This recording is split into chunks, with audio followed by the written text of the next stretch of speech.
Greetings, viewers. Welcome to the world of Witternacht and Chapter 4 of Book 2, Tale of Cybil's Spear, our actual play D&D 5e game. I'm Silver. As always, I'll be your storyteller this evening, and with me are our players, Jeff, Dustin, AJ, Conrad, and Ernie. For those of you tuning in for the first time, or if you've missed a session, I'd like to encourage you to check out our previous sessions, which you can find on YouTube. And we'd also like to direct you to our Discord server. Both of those links are in the About section of the Twitch channel. Before we begin, as always, I'd like to thank Smiteworks for Fantasy Grounds, our virtual tabletop of choice, Sirenscape for our amazing ambiance, sound effects, and music. You should be hearing a little bit of music. And Wizards of the Coast for Dungeons & Dragons 5th edition. Tales of Witternacht is not officially affiliated with any of these companies other than the use of their products. Previously, on the Tale of Cybil's Spear, Silenus made contact with Sosi at the Temple of Aurora. After a brief encounter with a dignitary of some sort from Telurian, and after some minimal investigation, returned back to the party, who promptly headed out to do a little bit of property shopping with a sleeping Silenus at that point, and ended up buying themselves a home from a snooty, not-so-nice real estate agent that they made some tentative plans to rip off at some point in time in the future. It took some time to settle in, meet the staff. Neva and Tifka, a mother-daughter team that works on handling the housekeeping and maintenance around the house. And we left off as Silenus and Alfred were headed out into the dusk to visit Sosi at the temple, while the rest of the party relaxed at the house. And our story resumes there tonight, as Alfred and Silenus make their way out into the night streets.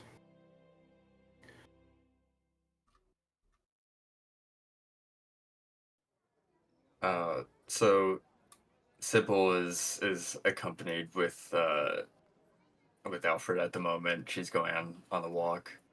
How cold is it out? It's early in the year right now. We're just past the new year. It is not pleasant out. I had this written down somewhere. It's clear skies, low winds, but it is definitely cold. We're talking low 40s. Pretty nippy and heading colder. Okay, I think Alfred would have taken if there's some sort of like stove lamp or just like small torch, even just like to keep warm on the walk. Sure. So Silenus, what's on your mind? It's we're heading to the Temple of Aurora, you said? Yes, there was a couple of things that I thought that more the expert person might want to take a look at. So you want me to enter the temple?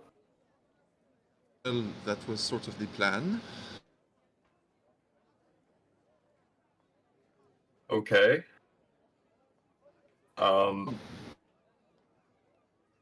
I can work with that. I'll be honest, I don't think that I've ever been in a Temple of Aurora, or honestly at any other temple of a god. Never been in the Temple of Infernus?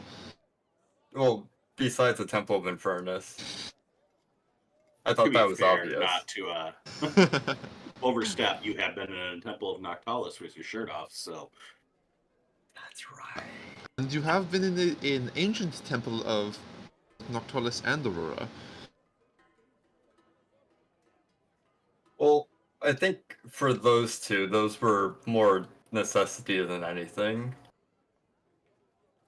Well, this is more necessity than anything as well. If you say so. We'll make our way down. I guess we're Fred, taking the long way around. We're not cutting through the center as well. Okay. So yeah, making your way through greater part of Six Bells. Actually, coming from the root district of the house is a little bit better trip than going from the Shadow District where you were at before.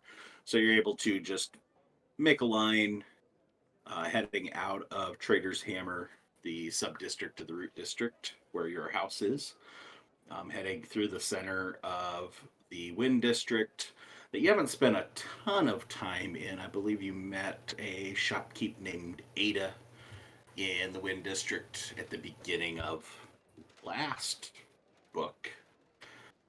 And then eventually would make your way into the Light District and mostly in the residential areas you'd be traveling through. The crowds are, it's a lot quieter. There's still some business being conducted as there's the dying light of the day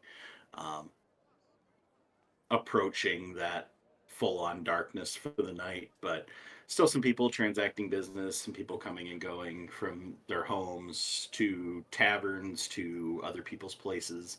A little bit of hustle and bustle from people, but nothing too crowded that you are in any sort of bumping into people. Pass by some carts, pick up some smells of different foods cooking in different houses as people prepare their evening meals. Um, which is honestly a pleasant distraction from has been mentioned in previous trips to Six Bells. Six Bells in general is a fairly dirty city just because of the mass number of people that are squished into this small area. Um, so anytime you can catch any positive smells or a good breeze is nice. When you don't have a good breeze, you're completely relying on other smells to try and mask the odors of the city. But thankfully, it's a good time of day for that, as you're picking up just the different smells of cooking stews and roasting meats and whatnot. And eventually, you find yourself at the concourse in front of the Temple of Aurora, where Silenus recently had his near miss with a carriage just this morning. So not a lot of activity at the temple. It seems to be quieted down. Not a lot of people heading in, and nobody really coming out. But Salinas, you would know this is probably most people's evening prayer time, um, saying goodbye to Aurora's light for the night. And so the people that are going to be at the temple are in the temple. You're late at this point if you're going in for evening prayers. Well, here we are. S- Um, Fred, how are you feeling, by the way? I know both of us are. I don't know about you, but at least I'm quite exhausted. yes, I am. No, I think I. Cold is doing a lot to keep me awake right now. In all honesty, So what am I here to look at? Fred, um, you still have a um tattoo behind your ear. Alfred will take his hand and sort of like unconsciously uh just like move his hand over it. Um, yeah, yeah. And Are you saying I'm here to get rid of it? well, Aurora is the goddess of contracts.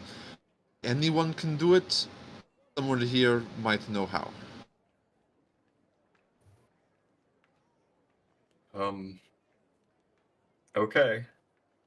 I'll trust you on this. You know how to sort of go about this.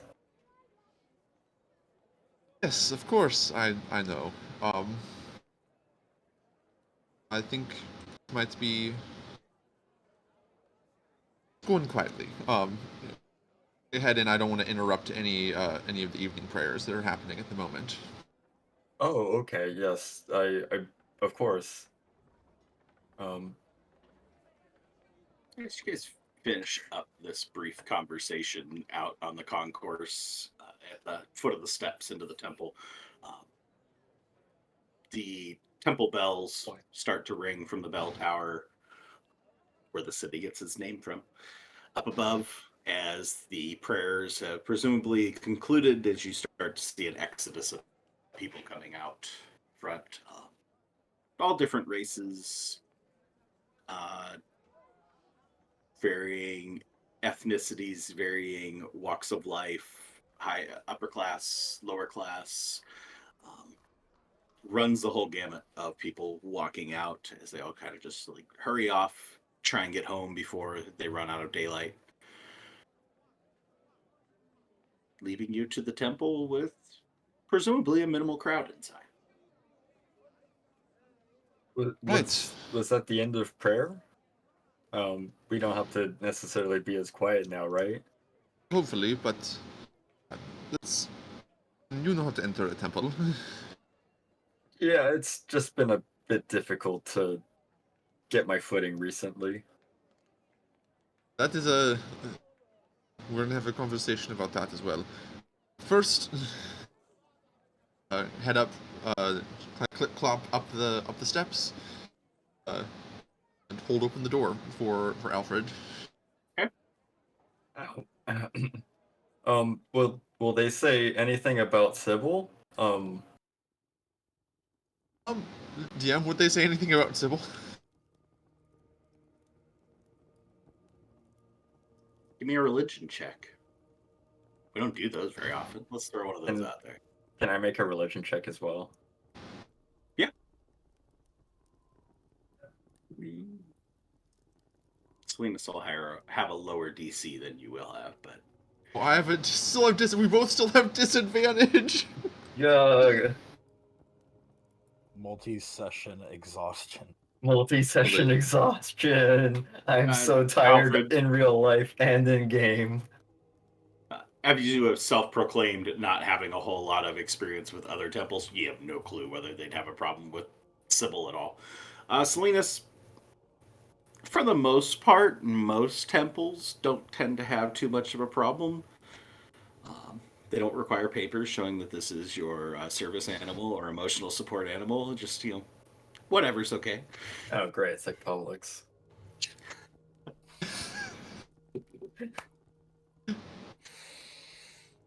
I don't think it will be a problem as long as she is respectful and on her leash. Well, yeah, she's always been quite calm and uh, well behaved. Yes. Oh, that's good to know. All right, let's get on to it. As you enter the temple, you're in the main worship area, and then there's chambers that kind of go out around the outside, that little walkways that can still view into the worship area, but kind of are meant as travel points to head back to the further behind areas. But you quickly catch sight of Sosi cleaning up after evening prayers. She seems to be in much better spirits and capacity. She got a long rest in, unlike some people. So I got kidnapped and taken house hunting. it's very gentle kidnapping. You woke up halfway through. Yeah, I will. This will confidently experienced weave a familiar pathway over and wave Sosi down. Sosi, good evening. Or we'll try and meander behind Salinas. Did, did, did you forget to go get a rest after we spoke this morning? You look, I'm sorry, you look horrible. I'm sorry. Uh, you know, do you need something? Can I help you with anything? It's been a long day. We had spoke earlier today. I was going to bring someone back with me. Yes. And she just starts like looking around you. Yes. Good evening. Alfred will give a slight bow, unsure of how to. She'll kind of return your bow, just a little bit awkward. Uh, Hello, so, sorry, my name is Alfred A. Yates. Salinas tells me that there are certain things that um, practicers of Aurora can help eliminate. that sounds a little bit forceful. Like I specifically, I guess, Is there somewhere we can Salinas, you talk? didn't really fill me in as to what you Yes. wanted to bring your friend for. So No. maybe let's bring us everybody to the same speed here. Is there somewhere we can uh talk and maybe I can show you? Oh, yeah. Just give me a minute. I will Let me finish up help. some things here, and then we Uh, can go back and. Certainly, that'd be fine. Just Yeah. see if you can pick up the prayer books and dust off the benches and stuff. Yes, of course. Many hands make light work. They do. I'll make your little quick cleanup, and then she leads you back to a small chamber. What appears to be like a little private prayer room. Um, Salinas looks very similar. If it's not the same, it's very similar to the room that you shared with her before, the first time when you came and met with her. So, So, So, oh, go ahead. so, no, the entity that I spoke to you about, a couple of times that we Mhm. met, we've been looking into that along with the entity and your entity. So, this last trip, it came to our attention that my friend Alfred here may have unintentionally made some sort of deal with this entity. Um, those books that you gave me said that Aurora was the goddess of contracts and law. And so I thought if anyone might know about how to perhaps undo that, it might be you. Or kind of indicate to Alfred to show her. Yeah, Alfred will motion for her to like look over his shoulder and like lift his ear up. Most of his hair is already pulled back, so it's kind of not in the way. Um, and he'll just sort of like try and like stretch the skin out as much as possible to like give a as best of a shot at it. Hmm. It's interesting. You said think this is somehow connected to that being that you Well, took you on a yes. little trip someplace else in your mind, dream realm thing. When we went to the circus, I did not have it. When we woke up in the tents afterward, I did. And the But it, things that we talked about were akin to a deal. And I feel that this is the symbol of that deal. and you had at least one, if not multiple, visions about this, correct? Yeah, it's not pleasant. But don't know for sure, but it looks vaguely familiar. Um, old, very old, like beginning of recorded history type old. Doesn't pop up in very many books that I've seen, but in my research here, I've seen similar symbols.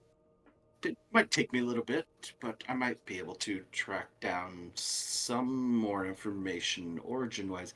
But I'm sorry, you said something about like removing things. Well, I guess I would hope to if not seal away whatever connection I have, to completely remove and sever it. Is that not something that is feasible? I'm sorry, I'm not quite familiar with this sort of thing. I mean, it's not really something that I'm firsthand trained in, but I mean, I give it a shot. Attempt to remove it. I suppose what's the worst that could happen?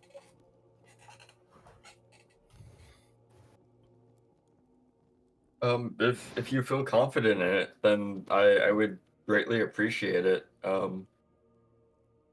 do not personally have any experience with this as well, but I would be more than happy to lend my magic or any sort of assistance I could give.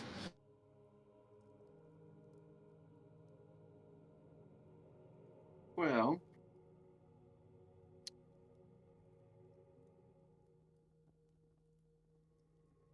let's we'll see what we can do. I'm a little bit taxed from healing over the course of the day, but I might be able to summon up enough energy to try this. You sure you're fine with this? Um, I'm not gonna lie, I'm a little scared, but I think it's the right thing to do. I mean, I If don't want to force you to do anything you're not no, comfortable no, with. I no, mean, it's more of just I don't know what the outcome might be if things go wrong, but this is what I want. Um, if I may, I know this is not the temple for him, but may I pray to Infernus possibly to assist in this? certainly, I have no problem with the other gods. They all work together. Um, Alfred would like to. Can I ask a question? Can Sure. I pray to give an inspiration to her? Mm, Inspiration's on there, but I think it's just to give yourself Self. inspiration. Yeah, there's no text for giving it to someone else. It's I will say probably you can't give inspiration, do the inspiration part, but I'll let you tack your D4 over to her if you want. okay, that's fair. I potentially also do that. Sure. I think Can't do double advantage, but we can do double D4s, so Yeah, this blessings is, can be we can stack cumulative. those. So so. This is going to actually Sosi moves in, going to close his eyes and not mention himself or any of his problems at all, and just pray for Alfred to be safe, for Sosi to be safe. Alfred's gonna take a small bundle of like just dried twigs out of his pack, and with the same candle that he's been holding for warmth, he's going to hold it and burn it, and he's going to like with his gloved hands hold it until he can't, and then crush the flame and pray to Infernus to keep him safe, to hold him tight like the embers that he does. okay, give me the D4 rolls if you're doing that.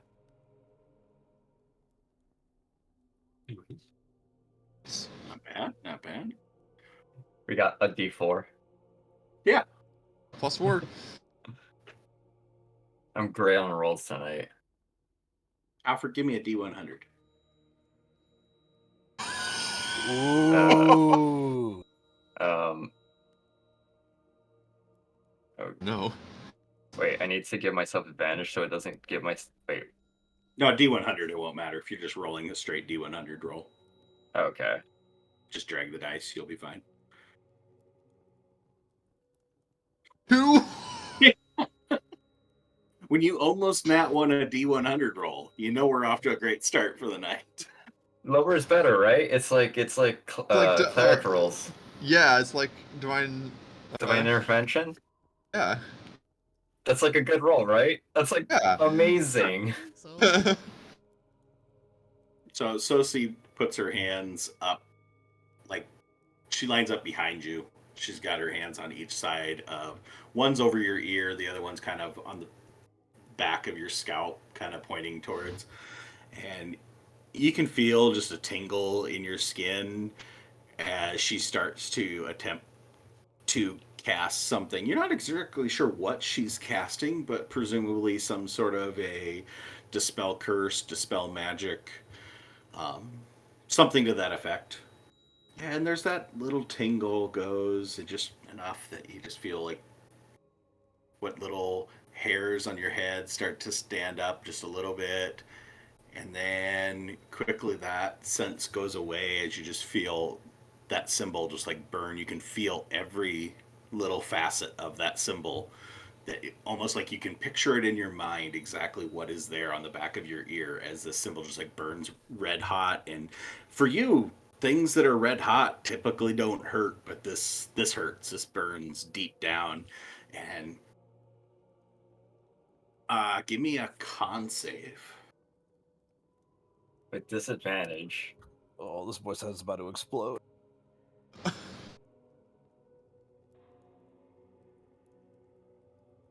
With no Look at disadvantage? Oh. Oh, No No, disadvantage. because it's not a check. Oh. Yeah. Saves aren't on first level exhaustion. Yeah. That's So on second saves level. aren't ability checks. Yeah.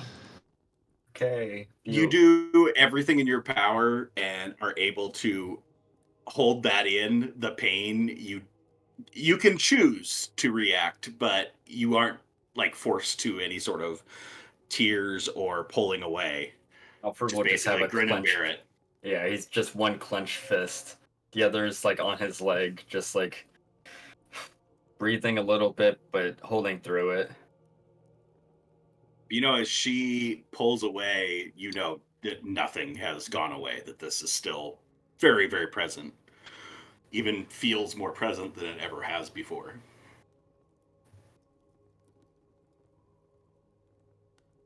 Did it work? No. No, it didn't. But Alfred will turn to her and just he'll sort of like take her hands in two of his and say just like, thank you for trying. I really appreciate it. It's I know it didn't work, but maybe something else will. I'm sorry. I thought maybe I could help. I'm just glad it didn't hurt you or anything, right? Oh, it hurt. Oh, it did, but Oh, I'm sorry, terribly sorry. it's Let me. I can heal that up for you. no. I just need to get a night's rest. Honestly, I've been going for too long. I was able to handle it decently, but it wasn't pleasant. But again, I do appreciate it. Roll me another D100. No.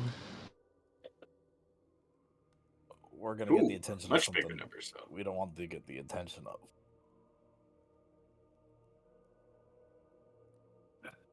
Silenus, where are you standing in relation to Sosi and Alfred? Was Alfred seated for this, or was he standing? He was I would seated say for Alfred would this. have been seated. Yeah. Yeah, he had one hand on his like knee during those, and like one hand clenched. And this would probably be. Sosi was kind of behind him a little bit, and Mhm. then then this would probably have been standing or seated kind of in front of him, feet away, 3 feet away. Okay.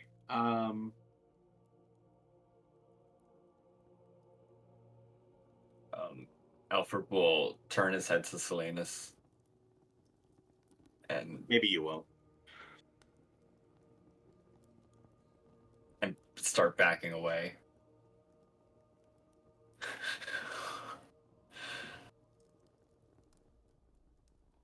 Is everything all right? Alfred will back up to the back of the chamber, however far it is, 10, 15. About 10 feet. Get to the door. It's yeah, I'm okay. Where's Insight Cybil? check.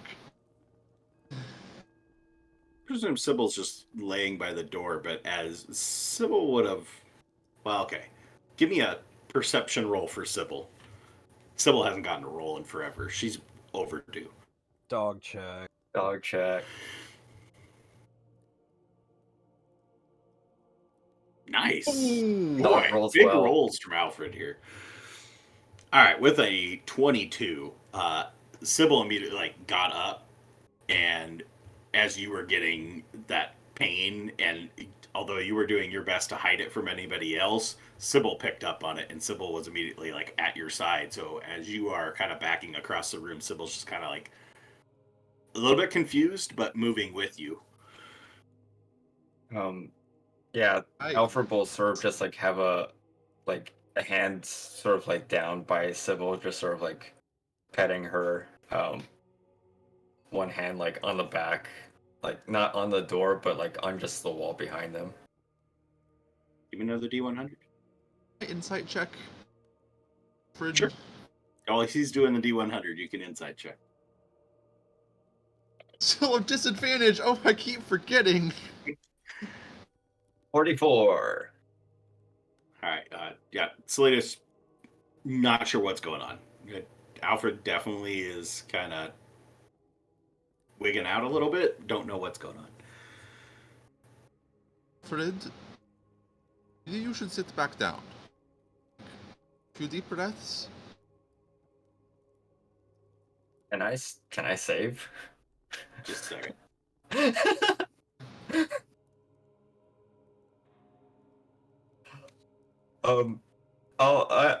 I'm good over here for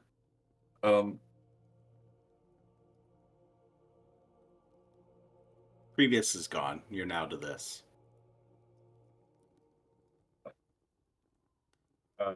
Alfred will shake his head, and he will appear back in the chair.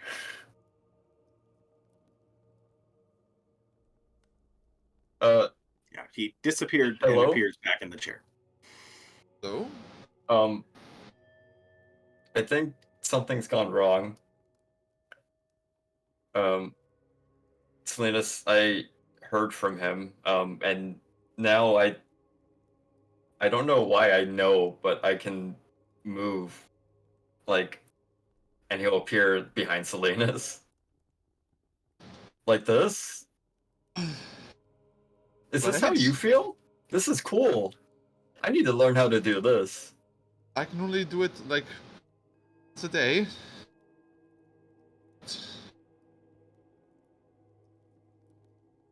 Right? Give me another D100, Alfred.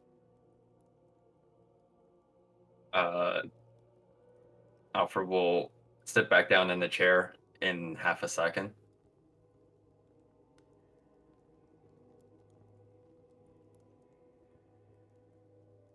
This is fun. There's now 3 Alfreds. As he sits down, there's 2 Alfreds. Perfect copies of him. They're physical? Now, Alfred if you will give reach him, out, they're not there. Alfred will give himself 2 high fives and just pass through the other.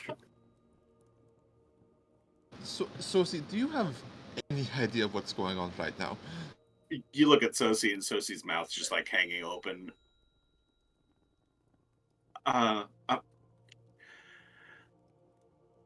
Something didn't work right. It's just circling around the other Alfreds. Is this how I look? Ooh. Can I try one more thing? One Sure. of you? I think I'm the real one. Yes, I'm the real As one. all 3 hands go. Should I? She puts her hand on your shoulder. Give me one more D100 roll.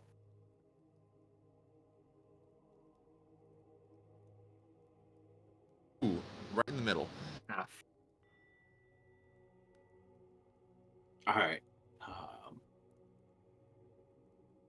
I'll send this one to you again. Try making arcana or religion or An arcana, figure out what's maybe? going on. You could make a religion or an arcana check, either one of you. Alfred will barf up some bubbles. They're You just slightly watch pink and as Alfred translucent. opens his mouth and just like Pepto-Bismol colored bubbles come floating out of his mouth, but no words. Yeah, something is definitely wrong. Lost a nat 20 to the disadvantage. So 14. Sosie puts her hand on Alfred's shoulder, and the pink bubbles quickly turn back towards, and the mirror images are gone. Alfred's not bamfing around the room or acting strangely anymore. Things seem to go back to normal. And what the fuck? I can't say anything. Hello. All right, well, that worked. Okay, I'm terribly sorry. I'm not sure what happened with the first thing, but yeah. That was interesting. It was also kind of fun. I'm not gonna lie. I I'm wouldn't glad. recommend it. Doing it again, No. repeating this process could go very badly. Just so we know, what were the things that you did? Um, What were the two spells? what did I perceive when I was scared?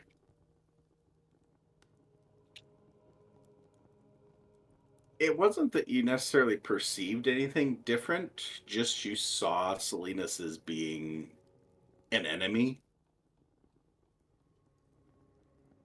Not that For he looked any different or was more menacing, just that what he was trying to do was trying to harm you in some way. for a minute, I was quite confused, and you looked like you were gonna kill me, and then I that quickly went away, and that washed off, and suddenly I felt this sensation in my chest where I knew I could move, and I just imagined where I was going, and there I was. And then well, after that was the most annoying part. I couldn't speak. Right. Don't forget the multiples. I think I fixed No, it. that was the best part. Oh, okay. I'm so Again, sorry to terribly bother sorry. you, I Sosie. don't think we should probably dabble with messing with that unless you're dealing with somebody who's got much more powerful abilities than myself. Um, I'm just, yeah, I'm terribly sorry. This went horribly, horribly wrong. I'm just glad nobody got hurt. No, Hey, that things was are still a bit on the fritz from last night. I thought I got enough rest. I don't know. we You're we didn't get hurt, and we might be able to learn something from this. So I wouldn't apologize. Thank you for this. Um, I know you just said not to recreate this, but you said perhaps there might be someone that could help if they're more powerful. Do you know anyone of that sort? I mean, there's, Like here at the temple, perhaps, or even abroad? there's more powerful people here at the temple, but honestly, with how things went, I'd say you probably need to step it up another level above that. There's quite a few other temples you could visit throughout the world. Um, I sorry, I since it's okay if I mention what we talked about this morning. that's right. Yeah, that's quite fine. Um, Anyone that can so help, and if you trust them, I wouldn't feel uncomfortable with that. it's worth a shot. I haven't met with this person myself.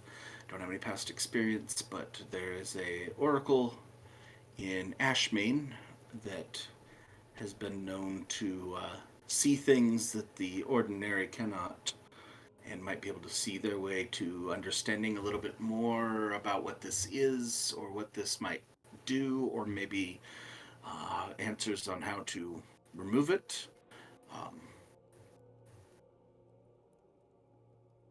so, Linus, have I mean, that was my recommendation, that your friend here visit about his particular, his own personal problems. You might not be a bad idea if you're going to be traveling together. Maybe the two of you could make a trip there. Yes, I think that would be yeah, I didn't know you best. were planning on going there, Silenus. You didn't mention that, did you? Um, this is my motivation for us into Ashmain first. Hmm. Well, I guess now I have some motivation going there as well. Yes. See, what was the spell that fixed him? I know in case it happens again. Oh, just a lesser restoration. Right. Stopped that effect. Oh, that's good. I have a couple of those in my bag right now. Well, not what you guys do, but what I do. His involves a Right. needle and the syringe. A little bit less pleasant. Well, it Sounds works. awful, but yeah, I suppose if it works, it works. Um, Maybe the two of you could need to get some rest. You both look a little bit worse for wear, and based off how this evening's gone, um, yeah, rest seems like a good thing all around. I'm going to do that myself. Yeah. You That's a great idea. If only I could uh bounce myself back to home now. She gives a little smile and a little chuckle. And she's like, um, yeah, unfortunately, take everything away or keep it all.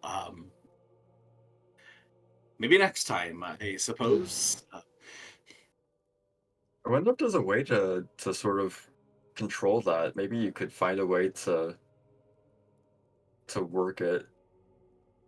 Well, for another day. Another day. Alfred will wave his hand and sort of say his goodbyes and thank her once again and make his way out of the Temple of Aurora with a sigh of thank relief. you, Sosi, for your time and your effort. Really do appreciate it. And Sneens will do do his bow and the symbol of waiting for Aurora. His hands. Keep an eye on him. I have some concerns over what that could lead to, but hopefully for now everything's okay. Good luck with things. Hope you can find some answers. Yes, oh, I hadn't. No, we're bringing, uh, bringing Anity's body to the Acifist monastery. Hopefully, monks there might their idea for her condition.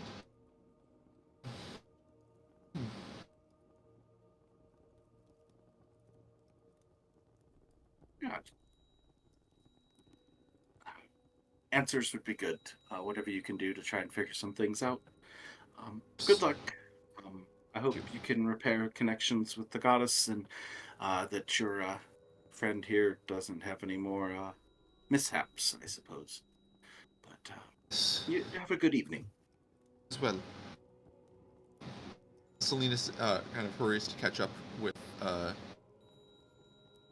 Alfred. He will stop at the donation box uh,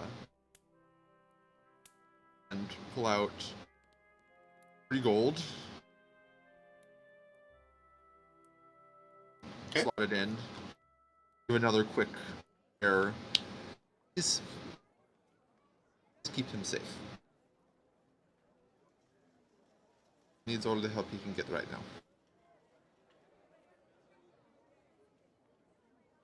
He'll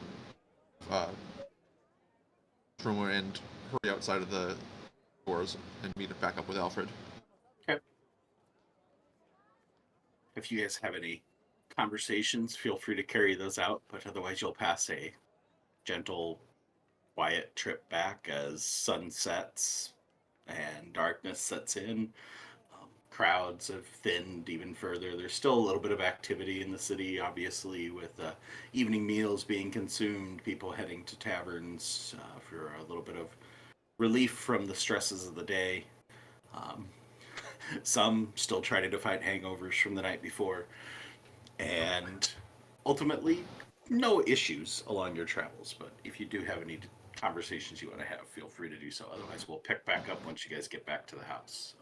On the way back, Silenus wants to swing by the tavern, up off the blanket and other and other bedding that was taken along with him to the house, and drop that back off before just heading back.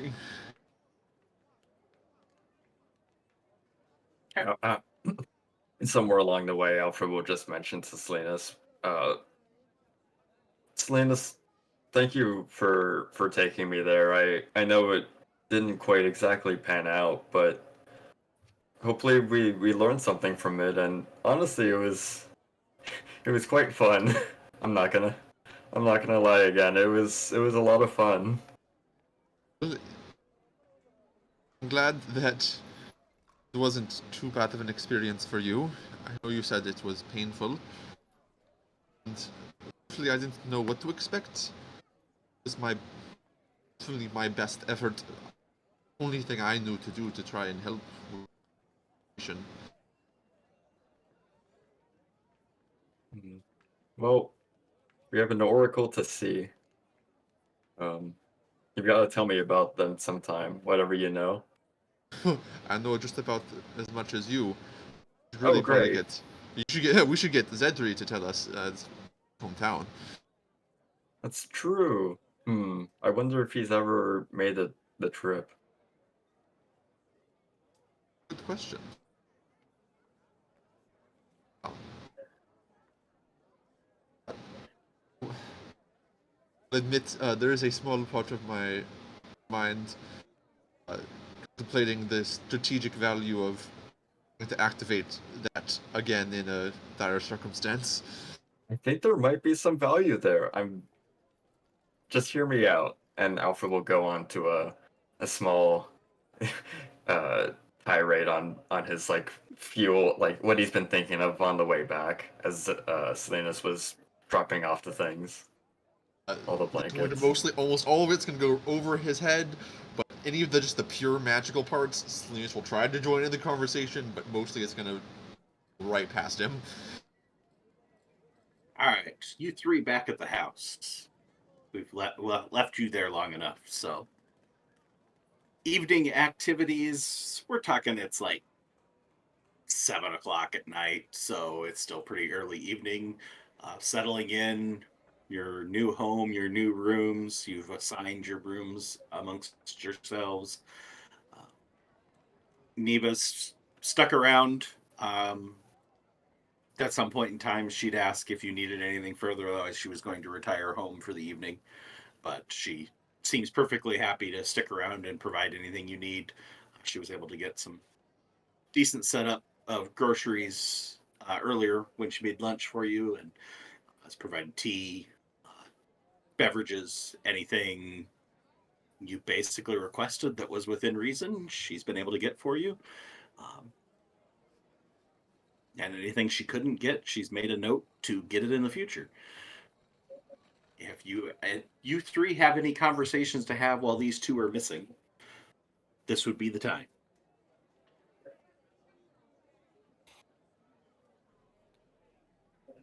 Zedru would probably go to Kiesel's room and knock on the door if he's inside.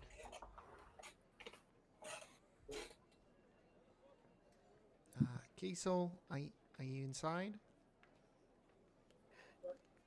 Yes. Can I come in? I'm not. Uh, uh, yeah. you'll hear Kiesel kind of trip over his stuff before getting to the door. There's like shit everywhere. Kiesel's made it very quickly to try to make it his own place. Very seldom, I think, has he had a room to himself. So, yeah, there's just crap on the floor. There's like a shield, glaives like on the bed, everything. Yes. How? What's up? You been getting accustomed to your side of the house? Yes, I was a little hesitant to go ahead and start unpacking, but I kind of started. I'm sorry, all of the things in your room. How did you make a mess so quickly? It's mine. Yeah, your room, yes, but just uh, listen, you have You, siblings, you, don't you? um,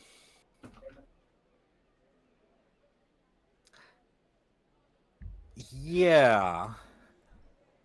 Right. So whenever you were with your siblings, did you kind of just keep it strictly to your room, the mess, or did it kind of just expand into like the living space too? I mean, it was kind of like a small farming house, so that tended to be controlled mess. I don't know.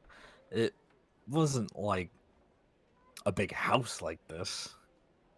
Oh, well, I mean, even if you try to keep it just stuck to your room, sometimes it just makes its way out a little bit. And I just want to make sure, since we're kind of set up by the stairs, and he'll kind of gesture over, I just want to make sure that nobody's gonna like trip and fall or anything like that. No, see the difficult part. See, living tavern to tavern for as long as I have, you kind of get used to just throwing your shit in your room and not having it track outwards. So in a way, I'm used to kind of keeping it all locked in one big magic box of mess sometimes. But this is a nice change of pace for me, Zedry. I usually have everything packed underneath, with, um, like a handmade booby trap underneath the bed, you know. So this has been quite nice. I'm glad. You see, you would normally put, gather the bag, and if there's room underneath the bed, you can position your blades in such a way that when someone reaches underneath the bed, they can't reach out without teeth. I don't. Little bit of effort, and some bed frames don't offer the same engineered structure as other beds, but you find a way to make it work and keep your stuff safe. Right, I own no blades. But No, but you can. So, oh yes, well, on the topic of weaponry and training and all of that, you wanted to get like straw like mannequins to like practice with? yeah, like go to the Sylvan Below store, whatever, and get like a scarecrow, and get like a really shitty like a wooden shield, and just stick them somewhere. I don't know, wherever we have the real estate, and we have a little bit of space here, so just so me and Yofridi can maybe have something to keep our skills sharp during the downtime. Not that we wouldn't be looking for trouble. Not that we would be looking for trouble, but sometimes trouble can find us. Right, I was gonna suggest that I might not be able to help out with like the mannequins, but if you give me some time, I could probably make some like clay discs and get them fired at like a kiln somewhere. And then you could like throw your javelins at it and go and like retrieve them. That way you don't have to necessarily lose Oh, them. yeah. Kind of like how a dog does it, right? You throw it, and then oh, maybe we can train the dog to retrieve the discs if they're not broken on impact. Sure. The whole point is you're supposed to like shatter them. They're supposed to be Oh. like just absolutely demolished whenever you like hit them. If you're hitting them correctly. If you just nick Well, them, then that's not good aim. No, but then you'd be saving, unless it's intentional, then you'd be saving materials and not have to worry about killing, a dozen a day. Or sometimes you miss, sometimes your skills aren't super sharp. But that would be a great idea. How soon were we maybe wanting to take the remodeling to this place? Was it like, we can get some pickaxes and start digging tonight or tomorrow morning, or? For the basement, right? I am really. Well, I mean, that was a selling point. It was. But if we're about to go on some sort of like trip, I don't necessarily think it best that we start anything really big. Oh, that's true. Yeah. I did want to say though, if we want to get like the mannequins or something, maybe that's manageable. And as much as we can make this place feel like a home in that time, I'm kind of hoping to ask everybody kind of what would make it a little more homey and not just opening up their bags and gesturing behind Kiesel. I don't really know. I've lived in communal housing and barracks and taverns and inns, and it's been so long since I've had like a room of my own that I don't really know if I could really answer that kind of question in a way. Maybe I was thinking anything that we end up keeping, loot wise, we could have like a trophy section, or maybe get some sort of things to hang on the walls to hold our gear and weapons or something. I'm not too. I don't know. Maybe get some paintings and throw them up on the walls. Like You could do some sketches. I mean, you were talking about working on your art skills. working on the art skills. Displaying, I'm not too sure if we're that far yet. No, excuse me. Well, we do have one trophy that we can go ahead and put out, and Zedru will reach into the bag of holding at his side and pull out the broken quarterstaff. This would be great to go ahead and put on a shelf. Not exactly the most ornamental piece, but we could probably sand off the ends so that it doesn't look so broken. Maybe we could find a magical way to suspend it, and that way, if it is, keeping that broken look, Like I don't know. levitated, so it's just like Yes. Oh, that would be pretty cool. And then if it like had pieces chipped off that were floating around it, and then you could see like, oh yeah, that got really fucked up, and We should some get sort of one something. of those for Yofridia too, because the axe just kind of like floating there and then like glowing, because it does that. I mean, Oh my god, like a nightlight, a light at night. It's just going to be his axe. I was actually going to ask Yofridia next. Did you want to come with me, or did you want to keep on? No, because I don't really want to deal with cleaning this now. I can do that later. But yes, I figured we've been in our rooms a little bit enough to get them accustomed to. Also, when were we thinking of heading to the place that we said we were going to head to across the ocean? Ashbane? Yes, the place that you're from. Yes. I think that we didn't quite decide on a time of departure, but we do want to get out pretty quick. I'm inclined to just say tomorrow. I'm not exactly sure if Alfred and Silenus are wrapping up everything that they need to, but I know that I can secure Xanathate pretty quickly and efficiently. So we could go down to the docks and do that. I mean, that's what Yofridia and I were going to do is figure out tomorrow. So would we keep Xanathy here for a little bit, or like would we when we're ready to leave, we'll get her and then put her on the boat? No, I'm not gonna bring her here. Okay, I figured that would weird out the housekeeps a little too much, and I feel like they've been weirded out a lot already today. Yes, I definitely put a little too much pressure and asked about her husband Oh, twice. the old pressure on the widow. Yeah. Where's Yofridir's room at? Is he not right next? He's upstairs. Oh, On the he's small room, top He's floor. got the baby room upstairs. I think Selena's small took the room room. next to Kiesel. Okay, Yeah. All right. Well, after you, and he'll gesture over towards the stairs going upward. Kiesel will go to the stairs going upward. Perfect. What is Eofradir up to? Are there noises coming out of his room, or Well, his door's open, and as soon as you start coming up the stairs, you can hear like some banging on the wall, kind of. And when you get upstairs, you just see him like hammering some nails above his bed into the wall, and you see him put his normal axe, just hangs it up on the wall. It's like good spot for it. we were Oh, actually just talking about getting you something to like help your stuff float. floating would be nice too. Uh, this for now, quick access if anyone comes in the night. No, absolutely. Zedri's room is right next to Eofradir, so he's going to quickly open the door and just make sure that the nails did not pierce the wall. How deep Nah, did Eofradir put them? just deep enough to hold it. Oh, thank goodness. Not all the way through the wall. I'd I would be figure. conscious I of would. that. I'd figure Yofer would just take the axe blade and put it in the wall like that, and then just grab it whenever he needs to.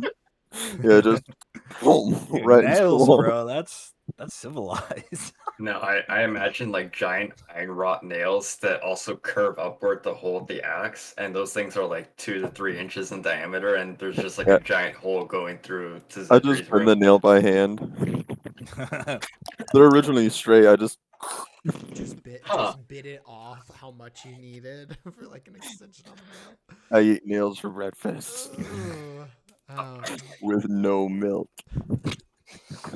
What, Kiesel and I were talking about things that we can kind of do that'll make this place feel a little bit more like a home, but kind of like more small scale projects that can probably get done pretty quick, since we're not going to be able to start like the basement renovations before we probably leave.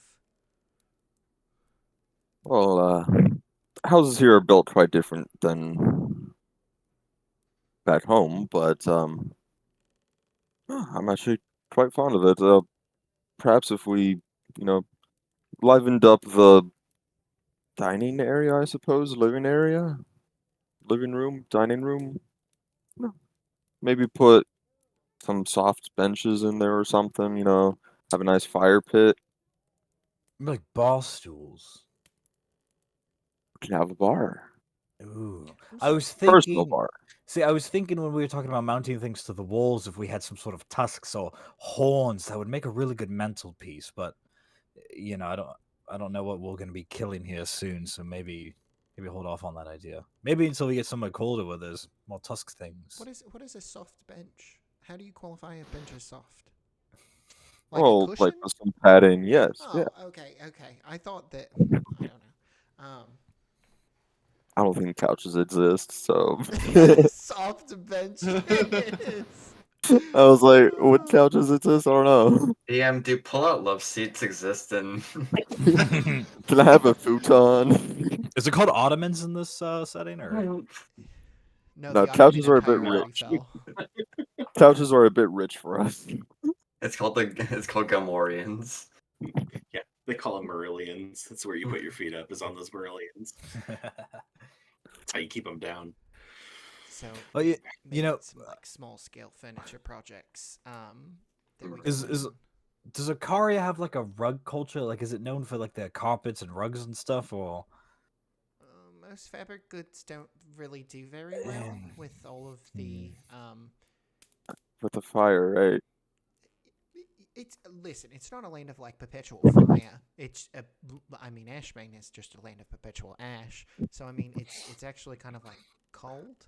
A little chilly. Do you think there's like cool rocks, like obsidian or something, we could maybe bring home? Cool. Or like volcanic rocks? Is it very volcano-y? Cool. I've never seen a volcano before. Yeah. I feel like we can. I just. I didn't really expect this to be like a sightseeing trip, and everybody's just kind of expecting me to be like tour guide. No. It's just, while we're there, if we find a cool rock to help liven up the living room, that's what I was talking about. I'm not expecting to go to like a furniture shop, like a furniture shop I was just, if there's a cool rock. I feel like I haven't seen a lot of cool rocks on my travels. All the rocks kind of look the same. So We normally use like a lot of different like rocks whenever we're building buildings. So I mean, you've got stuff like more precious stones, I guess. There's like marble stuff like that. But honestly, if you want a cool rock, yeah, there's some places for gemstones. That's out near like the Ryder Mountains, and then if we go like all the way west, then we could go ahead and go towards like the Dragonspine Mountains. Although those are pretty dangerous, and that's way out of the territory that I'm familiar with. Mhm.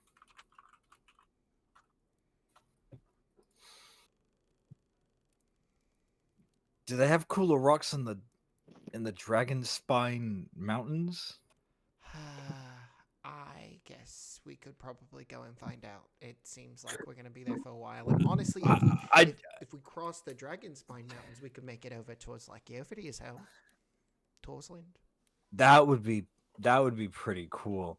I just figured marble would be very difficult to carry. But speaking of what exactly, so we have some unresolved business with Xanathi. Is there any other agendas that we have? Any other business? Because personally, I'm just going to be there to maybe see what everyone else needs, maybe try what the bar or liquor culture is like. But I really have no business in Ashmain, so this is kind of not like that's a bad thing. I'm just saying, like, business wise, I don't know.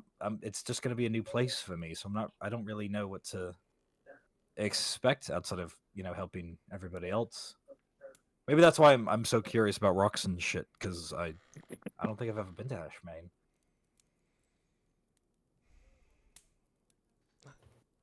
I don't necessarily have anything. I mean, it'd be nice to see my folks, of course. And Silenus was actually talking with me. And he'll kind of look between Yofredir and Kiesel. Can you both like keep this secret? I'd probably forget it. And I have a lot of secrets I already keep, so I think so. Like your history checks. Yeah, what these history checks. Silenus was actually wanting to see a person who kind of lives out in Ashmain. Kind of a big deal. The Oracle, who's out there. Oh, does he need like his future told to him, or? I mean, something? Yeah, you're kind of supposed to like claim your own future and like like live your own destiny, stuff like that. But some people just need a little push in the right direction. So they go ahead and try to commune with the Oracle, see if they can get any sort of like secrets, if they can kind of like, I don't know, streamline success. Like a quest giver. Oh, we have. Ooh, more quests for us to go on. That would be fun. So does this oracle live in Ashmain, or is it like a trip to get to him? No, most oracles are like weird recluses, so we'd have to probably jump through a couple of hoops. Yeah, is it like at the top of a mountain in a little shack, or big ivory tower in the northwest part of the city. It's like huge. Oh, that makes it easy to find. Yeah, well, it's less of a lighthouse in the city proper. So not it's really recluse. So it's less of an oracle and more of like a fortune teller. I think that's probably sacrilege to say that. What do I know? No, it's perfectly fine. I've never met the Oracle. I've never really had any inclination to, really. The more I walk on this world and do a lot of traveling, there's a lot of people who have their heads up their own butts, and you got to shake their hands and wash their So stepping on toes constantly and sacrilege. Well, I don't know if you'll ever make friends that way, but No, I'm sorry. I don't know, Zedri. It's just been such a long day for me. I'm a little fried, to be honest. But I don't know. That's cool.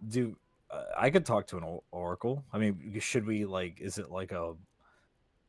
I don't know. never met the Oracle. I've only really heard the stories, and honestly, people come out of there pretty self-centered, talking about like what they've been told rather than like the experience itself and like who they met. It's kind of more like the information than like the person behind it. But Well, maybe we could all use like an oracle visit. You know, we'll go one after another, and if needed, I don't know. Maybe I could use a talk to the oracle. there's these beautiful water gardens outside of the Oracle's tower too. I mean, most of Ashmain actually worships Briora, so I know I come out and I definitely make it sound like my hometown's like all about Inverness, but there's a pretty even balance between the two. I'm telling you, I just need, maybe it's like a helmet or something. Silenus and Alfred are coming up the stairs. I mean, If you just put a helmet on me, maybe we could sort of like redirect the energy, and then we could sort of work it that way. We'll channel it that way. that's true. And if I if we could have a sort of a roll of spell scrolls to like activate it, like press a button or turn a dial and then like put it on. Right. It might be a little costly though. Oh, hey, how's it going? Are you two also discussing how we can have a levitating mantle to put our goods and weapons on? No, I could probably string No. that together. And well, not tonight. I'm a little tired. Yeah. Tomorrow night? What do we have planned? Actually, I don't know. Excellent question. We're actually discussing that ourselves. We're Well, planning on being on a ship tomorrow, right? What we Is that- discussed earlier. oh, I guess I can't do it tomorrow night then. If I'm not here. So, yes. So we'd be going to Ashmain Yes, yeah, tomorrow right. night, tomorrow morning, afternoon. Freddie and I have to go to the docks to be able to talk about things. And Alfred, you said you had some business tomorrow too, right? Yeah, I mean, but that would be during the day. I figured that we'd probably leave on an evening ship, probably. Or are we going? We're not going early in the morning, right? Kiesel just said. They do Well- still have to look for the passage. Suppose it all really depends on when the ship is leaving. If we find a ship by noon that leaves at before nightfall, then we gotta be there before nightfall. I should be finished by then. But yeah, we're going to Ashmain. That's exciting. Salinas and I just came back from the Temple of Aurora, and it seems that I need to go visit with this oracle that lives there. And We were just talking about the Oracle. really, no shit. Sorry. Do you know anything about them? Yes, Cedric, do you know anything? Yep. I know a little bit. They're just- Selena, I'm so sorry. That's And you're great. Just like moving towards. I'm so sorry. I thought that I could just like bring it up casually, and maybe we could try to like play in behind the scenes. And I wasn't trying to like spill all of your stuff. No, it's fine. I mean, Alfred.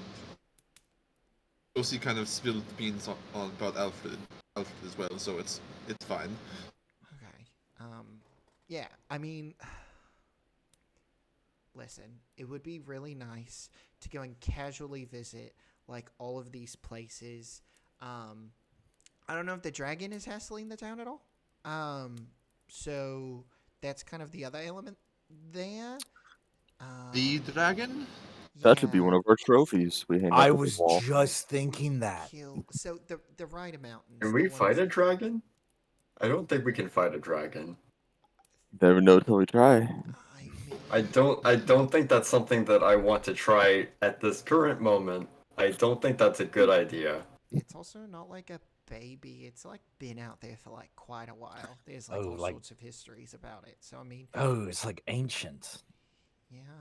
Oh, what better of a trophy that we would make in its den? Ugh. Listen, dragons are very important to like the ecosystem, and all of the gemstones that come out of the Rider Mountains actually like the den is pretty close. So I mean, you have to think that the fact that this dragon is there, there's probably some sort of like heat that it exudes that's helping to like pressurize all of the like carbon minerals around, and it's almost like they're making kind of like diamonds. So it's like symbiotic. Yes, and that's why we shouldn't kill the dragon. Well, as long as the dragon doesn't try to kill us, we're not going to shoot any arrows or blasts at it. Unless it has a reputation for doing so. I'm just saying that Ashbane sometimes there's some issues. They call it like What? a plague, or well, we're like being like scorned by the dragon. I wouldn't say it. It's that dramatic, but we don't need to be the heroes that kill the dragon, because then we're just gonna leave, and this isn't exactly Maidenthorn where we left the city in a better state. True, more work, moving parts and all. So, should we go out to the docks and maybe try to charter a boat for tomorrow? I mean, I figure the sooner we get to the docks, the sooner we'll find out, the sooner we can leave. Well- I could use like a general store run to maybe get some more javelins in case we have anything similar to the Spitz and annoyance. Truly, What? I've- At this hour, we may not find any ride for tomorrow, so that may be in the morning for that. yes. And regardless, for me, I'm about to fall asleep standing here on the stairs, so I'm going to bed. Thank you all. You have a good night, Silenus. Yeah, I'm gonna follow as well. I've been up for way too long. Come on, Cybil. Alfred will sort of just like meander past the rest of them. Good night, Alfred. Good night. Good night. Good night, y'all.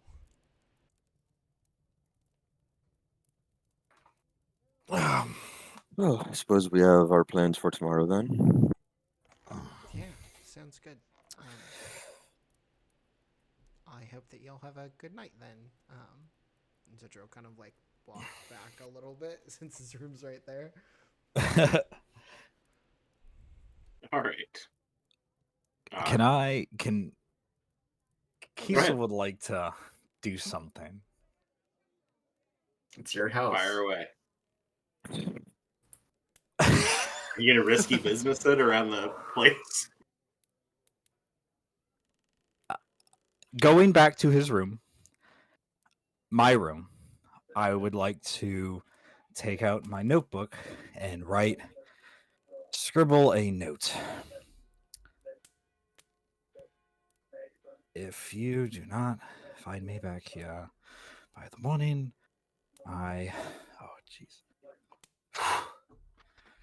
have gone into town. Kiesel. And he'll kind of sit back.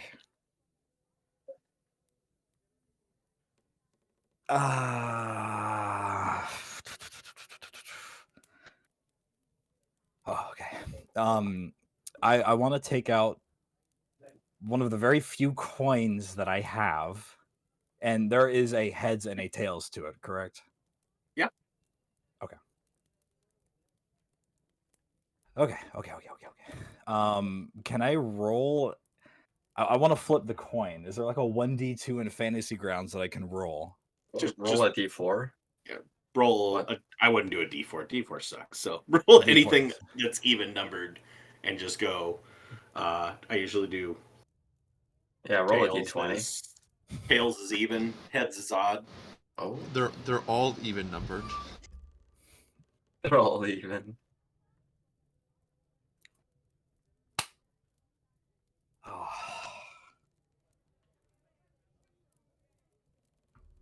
Deep observation. Damn it. Kiesel's gonna go downstairs. Kiesel's going to go to the door.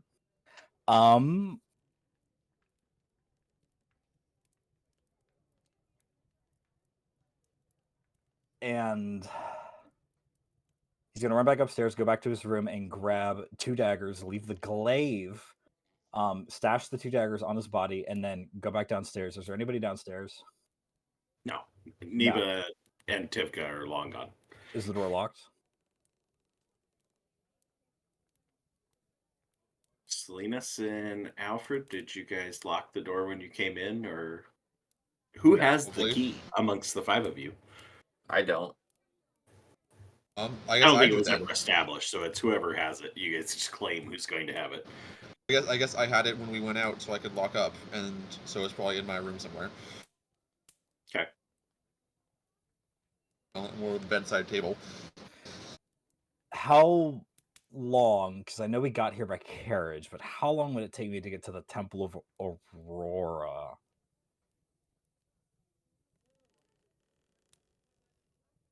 Let's see. I think we said like 45 minutes from the other location. So I'd say probably about a half hour. 30 minutes. Okay. And the Temple of Aurora is where the satyr woman was, that Silenus had told Kiesel explicitly. Yes. He had told him that saw her leaving in a carriage towards the Flame District.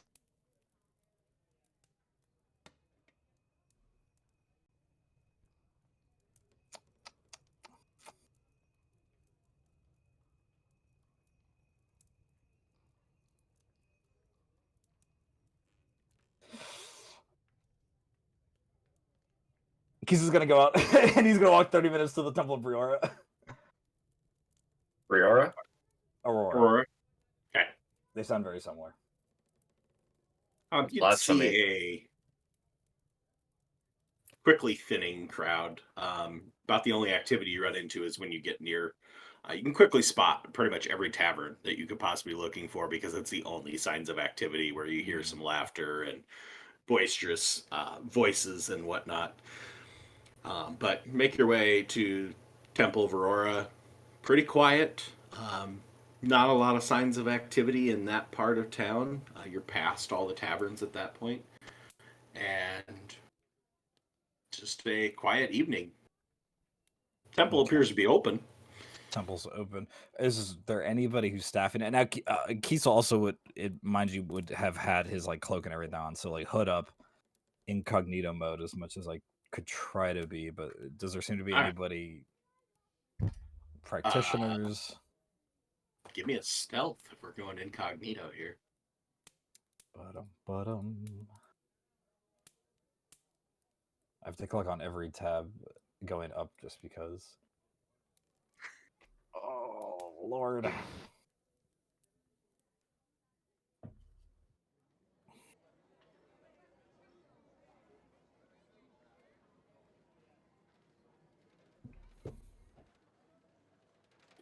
Okay. You make your way there. Don't seem to notice anybody following you or like keeping tabs on you at all. As you get to the Temple of Aurora, from the outside, you don't see any sign of there's like anybody like. There's no guards. There's nobody out front. There's no signs of activity. You can just tell that the main doors are sitting open. Okay. Can I go in? Yeah. The temple. Okay. As you step into the temple, quite quiet, peaceful in here. There are actually see two people sitting on benches praying. Both appear to be in a rough state of affairs. Poor clothing. One of them looks like they've maybe spent a good amount of time at the tavern all evening at this point and stumbled in here as a place to go. But they keep to themselves. They don't. Nobody turns to look at you as you walk in. Mm-hmm. I don't see any signs of any priests or clerics of any sort. It seems pretty dead in here.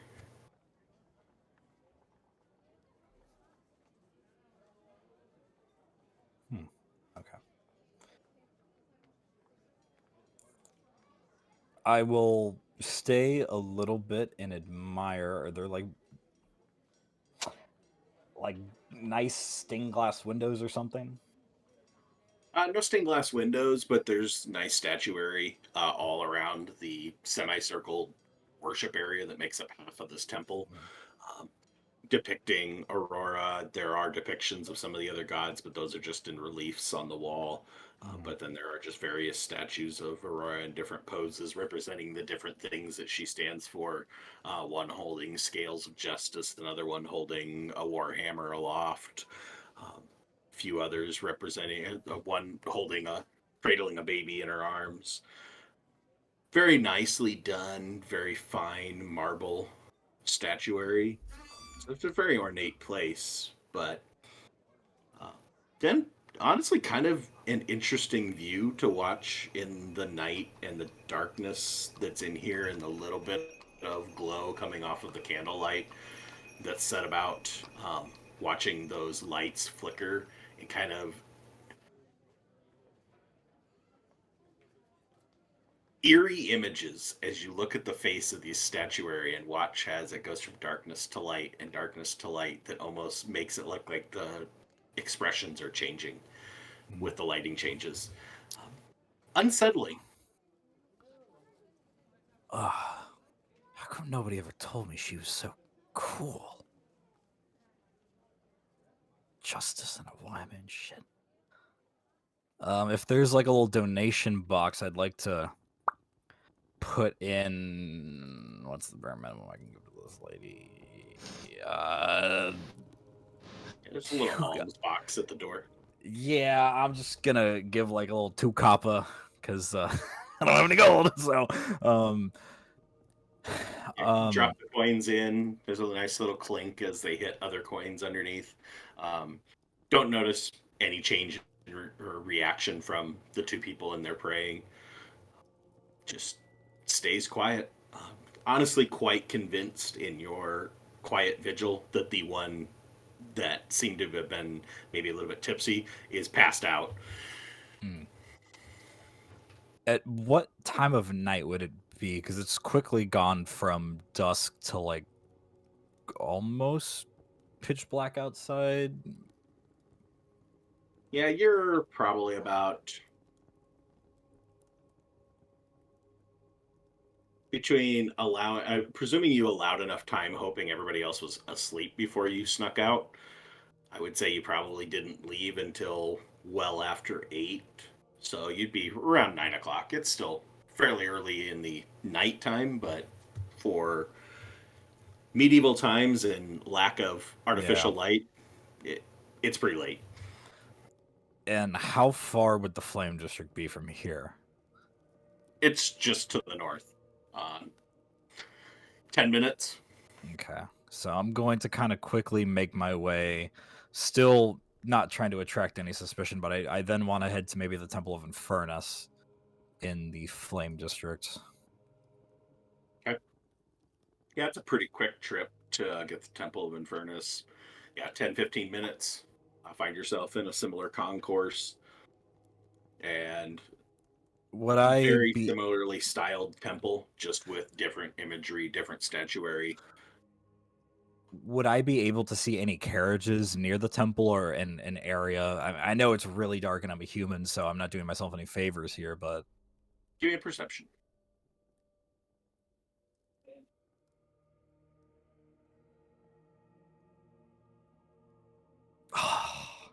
damn it. With 11, you do a pretty thorough investigation, kind of just looking around the temple area. No carriages of any type. Nothing that matches the description you were given that would lead you to believe it would belong to this person, but there's really just like nothing for anybody. Yeah. I'm assuming the temple's open, but I want to put some pressure on the door. Does it give, or is it, locked up for The door's sitting open, just the same as what the Aurora one was. There's a few more people in here. I catch sight of 4. One that actually is presumably is some sort of a cleric. Just going around and checking on people, making sure that everybody's in good health. That is in there, checking if they need anything. But minimal activity. In general, it's very similarly set up to the Aurora Temple that you were just in, the semicircle, the front half of the temples, all this worship area, similar statuary, just representing the different things that Infernus represents. Symbols of war, symbols of invention, symbols of craftsmen, intelligence, things like that, showing the wise Fireheart looking, but not quite individual. That is the appearance of Infernus. Again, standing in front of the statue, the different statues of Infernus. Wow, I knew he was cool, but he's really cool. I want to find a spot to kind of do a quick prayer, just give some thanks to the big GUY for keeping me alive with them holy fires. And hello, Infernus. This is weird. I don't think we've talked before, but thank you for the sun, I think, and the fires of healing. It's been nice staying alive and having two of your most devoted followers alongside. Amen. And then Kiesel will kind of get up. Is there anybody that I can see? Like, can I spot a cleric? Yeah. Okay. What's the cleric like? What are we looking like? See a male human in orange and red combination of those colors, kind of modeled, almost a tie dye that they've mixed the colors. Very odd to see anything colored in that format. Most things are just standard single colored, but it's kind of flashy looking. He's making his way around, kind of just checking on people. He's got a hood pulled up. It's kind of almost got that cultist look with the red cloak that's got these weird mixture of colors. But the individual seems to be quite benevolent as he is checking on each of these individuals. And he kind of just gives a look in your direction, looks at you for a little bit. Excuse me. Yes, do you need something? Donation box. That's in the corner, right? At the front door. Oh, okay, thank you. I was wondering, I have traveled a long way from home. And this is a long shot, I know, but you wouldn't have happened to see a woman pass by through here in blue looking robes. She's got hooves, I think, like a satyr. I mean, a lot of I people know. pass through here in a day. I know it's a blue long robes? shot. Telurian almost. Oh, Telurian. I mean, I've just been here for a few hours, but I could check and see if anybody logged in. Sometimes when people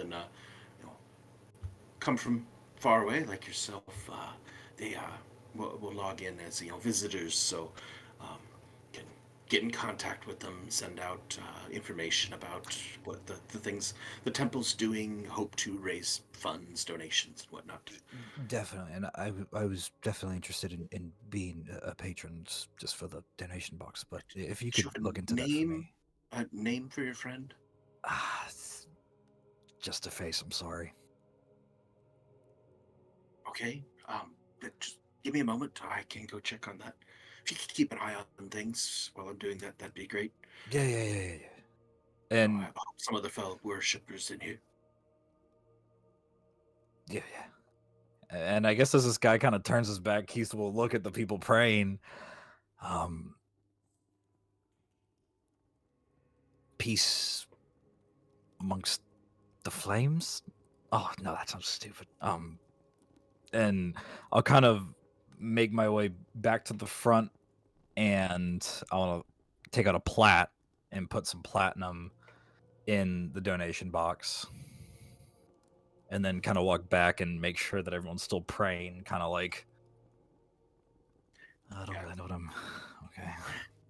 You get a raised eyebrow from one person, but then they just go back to their prayers. Nobody really pays you too much mind. I will as I've walked back from the donation box, I want my cape to mimic the pattern as a whoosh goes, and my cloak of many fashions mimics the tie-dye coloration of this guy's robes. Nice. He's not gone very long. Mhm. It comes back in a short while and just. Yes, I checked the records. There's no record of anybody, any sort of Telurian dignitaries stopping here in the temple. It would be quite uncommon. We don't see a lot of Infernus worshippers from that part of the world. Tend to be more Aurora based, but um, I mean, I can make a note, and if your friend pops up, friend, yes, a friend pops up. We could get in contact with you. You can just leave your information, contact information. Um, especially get you some information about donations and becoming a patron of the temple. That would be, we'd very much be appreciated.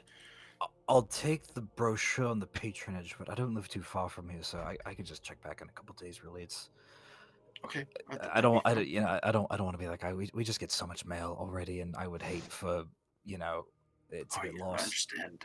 Yeah. The junk mail, it just piles up. You're telling me you make one visit to this stupid tavern when you're drunk, and next thing you know, it's 50% off. Bring your friends, bring your girls, and it's just it fuels the fire, but it's I hear you. I hear you. He goes and he reaches in his cloak robe and just like pulls out this little bundle. It's a little bit bigger than Alfred's Infernus pamphlets that he made. This is a little bit more substantial and includes a little envelope at the back to put your donations in. Here you go. You can drop this off anywhere at the temple or at the refugee center or at the Pantheon temple. It'll get back to us, and that'd be great. oh, And hope doesn't end up with being anything too terrible with getting too much mail and stuff. This is all for a good cause. of course, and yeah, of course. Thank you. And I'll kind of and walk towards the door, but not before going into my coin purse and leaving another platinum. So 2 plat in the donation box. If you look back, he gives you just like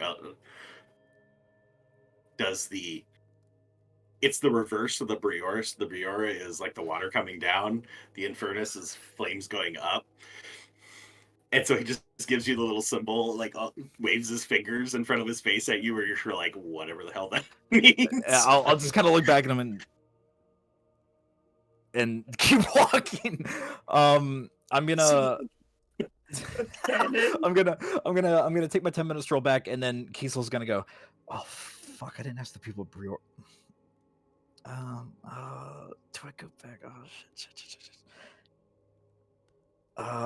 Yeah, and then Kiesel's gonna run back to the Temple of Aurora and go back. Is there a cleric there? You There's a didn't see anybody cleric. the first time. It was just a couple of people praying. When you get back there, the only person you see in there is just the one that's passed out. All right, I'm gonna peek my head in and go. "Ah, fuck." And then I'm going to start my half-hour trek back home incognito. All right, give me another stealth check. We'll see if we do better going home. This is where I fall on my face, trip, and then have the guards come and kick my ass for being drunk. Actually, give me a stealth and then give me a perception too. I'm getting my ass kicked. We're not doing good with the stealth. Need some Alfred rolls. I got all this money jingling in my pocket, man. It's hard to be quiet. Golly. Hey, there's 2 less platinum in there. You know what? You're cutting down. Fuck. Yeah, dude. I think I'm the shit right now. Yeah, you're picking your way down the street. But honestly, with the 4, you forgot to change your cloak again. So you're looking like an Infernus cleric going down the street. And so while it's not all bad, you catch the attention of a few people that you really wouldn't have liked to, as they kind of just look and say, oh, there's a cleric. Why is this Infernus cleric going through? With a 7 on the perception, you're pretty sure have evaded anybody's real legitimate attention.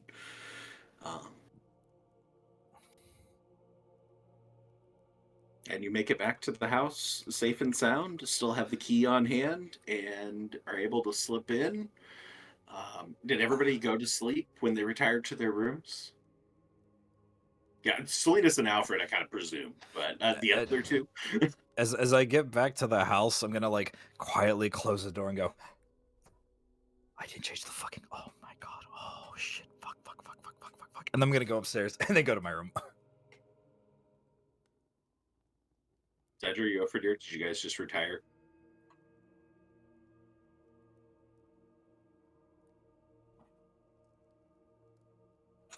Giffer would have stayed up a little bit, probably done some of the rare prayers to Briora for the upcoming trip. And Okay. besides that, probably just take care of his weapons, do some sharpening, and head to bed. All right. Both of you give me Perception. perceptions. Oh boy. Boy, those are some pretty poor rolls. Mine showed a Let's 20 get and all a this stuff out of the way now, guys. Yep. Stealthy Kiesel is able to slip out without you guys noticing and slip back in without waking you up. So, as he frets over the failure to undo his cloak, he's able to slip back upstairs unnoticed.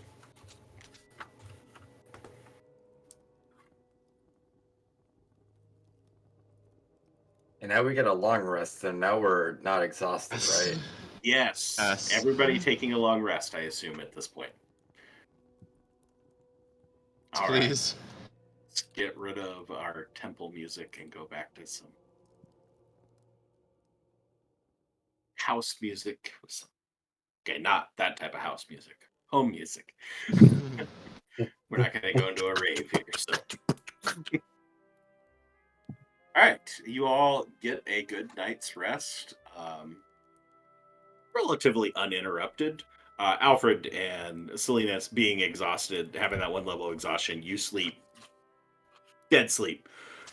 No expectation that there would be any dreams because you are just so out. The rest of you pass a pretty dreamless sleep, and something that I'll just point out for all of you, with the exception of the dreams that have been specified to you, if it has not been said before, none of you have dreamed since getting out of the tavern. If it has not been spelled out, it has not happened. And kind of, for those of you that actually had like a regular night's sleep, Zedri, Yofrudi, or Kiesel, kind of have that realization that, you know, I used to have dreams. They weren't all good, they weren't all bad, but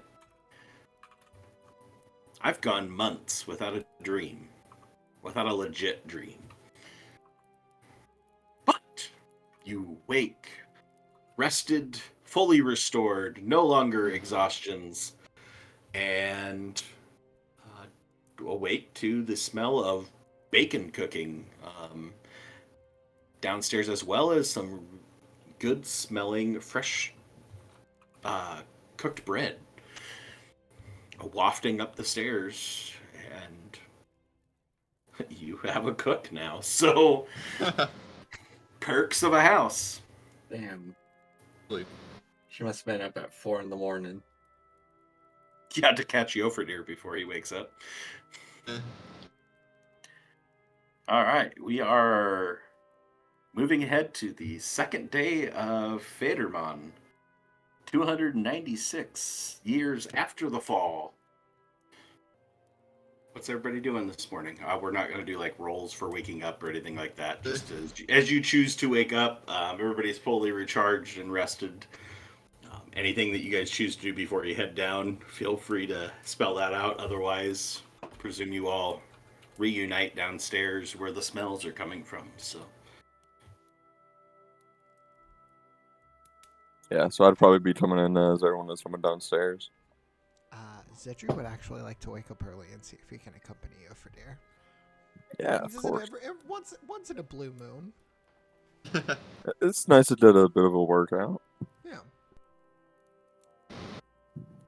All right. Alfred will wake up. Oh, go. I was just gonna say, Neva would be there already getting stuff prepared by the time you guys wake up. Yeah, I'll make bread early. Alfred would wake up and start to work on a cloak around himself. Correct me if I'm wrong. I think I have 2 artifice items out, Kiesel's and the bag. I can't remember what a third would be right now. I think I had a personal item, but I know you had the I hood. thought you had something. I know you had the bag, the hood, and Vault's crossbow. And you got rid of the hood for Kiesel's weapon. yeah, and then I And got Vault's crossbow isn't around anymore, so. okay, yeah, so Alfred would like to take a little bit of the early morning to fashion a cloak of the manta ray Good call. Good call. for his upcoming trip. All right. But otherwise he'll join relatively early for how exhausted he was downstairs, and sort of see if he can help in the kitchen at all. He's not terribly proficient, but he has some basics. He knows how to at By least the time live you on his wake own. up and do your artificing, she's pretty much got everything ready, but she lets you help with bringing stuff out and getting things set up for your friends as they return from runs or wake up, in the case of the 2 second floor folks. Selena's definitely gonna be sleeping in a little bit. This morning. Not too long, but probably wake up about the time food's ready, I assume. Okay. Yofordir and Zedri, anything on your little jog, or just go for the jog? Just trying to keep up. Good luck. Yeah, no. Just normal routine. Roll a con save.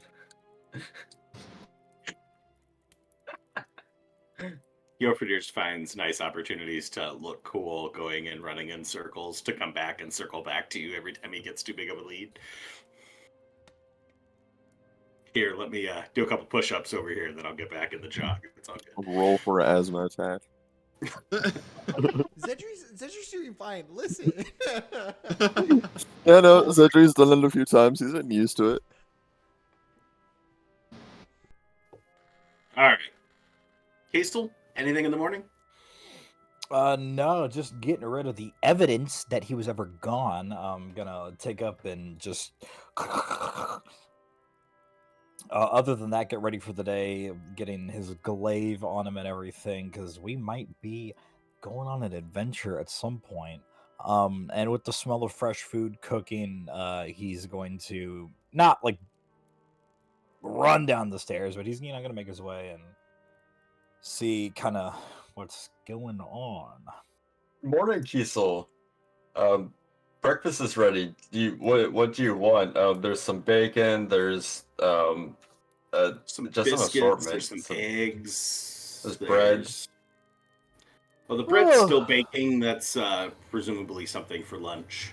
Oh, But, yeah, biscuits, eggs, bacon. Ooh, well, I will definitely take a biscuit. We managed to pick up any like jam or preserves? What we are you were stocking up? I'll be right back with that. Just learn all your tastes.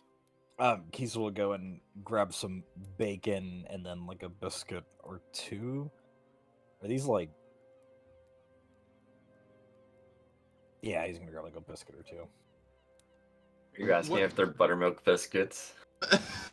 Or are these like a European biscuit where it's like a cracker?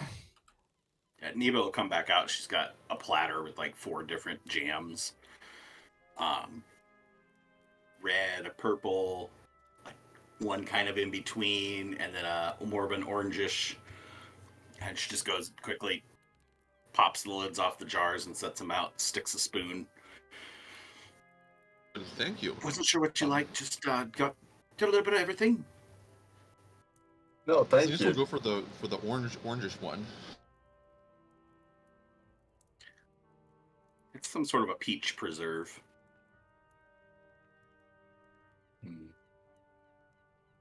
Yeah, Alfred will go for that the first reddish one.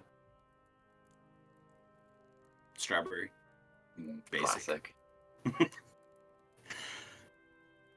Alfred's a basic. She kind of bitch. keeps. She brings stuff as you need it, but she kind of keeps to the kitchen, leaving you guys to yourselves, the five of you, as the two joggers return as you guys are starting to come down. So you're all hitting the room about the same time.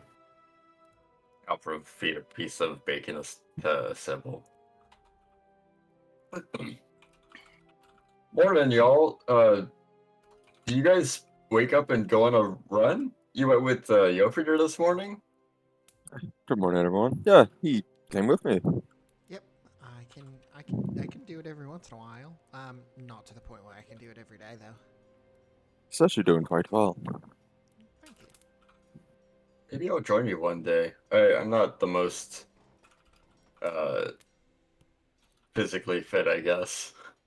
Oh, we should get everyone together one day, although getting Silenus out of bed may be the trick. Well, you know, I don't pull the same shit you did yesterday. I don't want to be woken up with you jogging down the street with me in a sack on your back. Please, Maybe- Silenus, that's just because you weren't awake. Maybe that'll be enough so that we can keep up with Yofrider.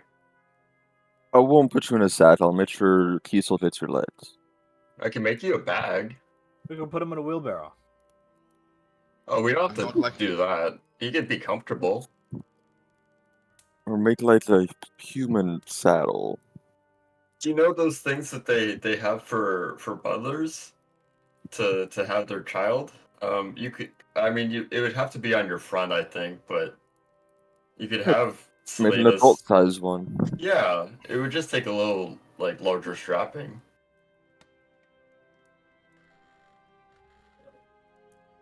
So, speaking of strapping, we're kind of strapped for time as to Yes. when we're gonna leave. I have a few things to do today, but I can meet you all down at the docks around noon. Sure. Or- I mean, after breakfast, if Adri and you over there want to head to the docks, I know you have Alfred your things to do, and then perhaps Kiesel and I can run to the general store, pick up anything he needs and the rest of you need, and talked about meeting with the contractor and seeing what cost would be, perhaps get it started, something started while we are away from the construction.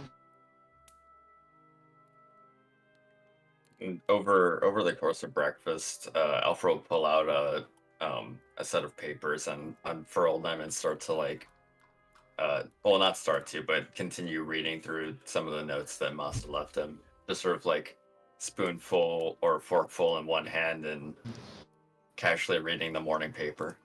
It's the funnies section.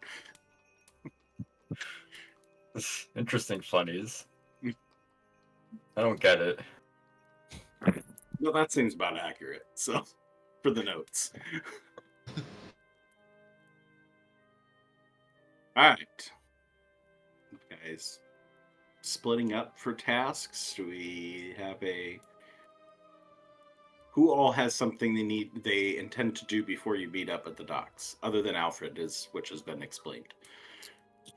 Like Selena said, probably stop by the general store and get re-up on some supplies, weapons, ammunitions.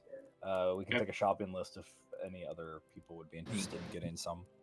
Yeah, Alfred would ask for some like different bits and bobs of metal and some spell components.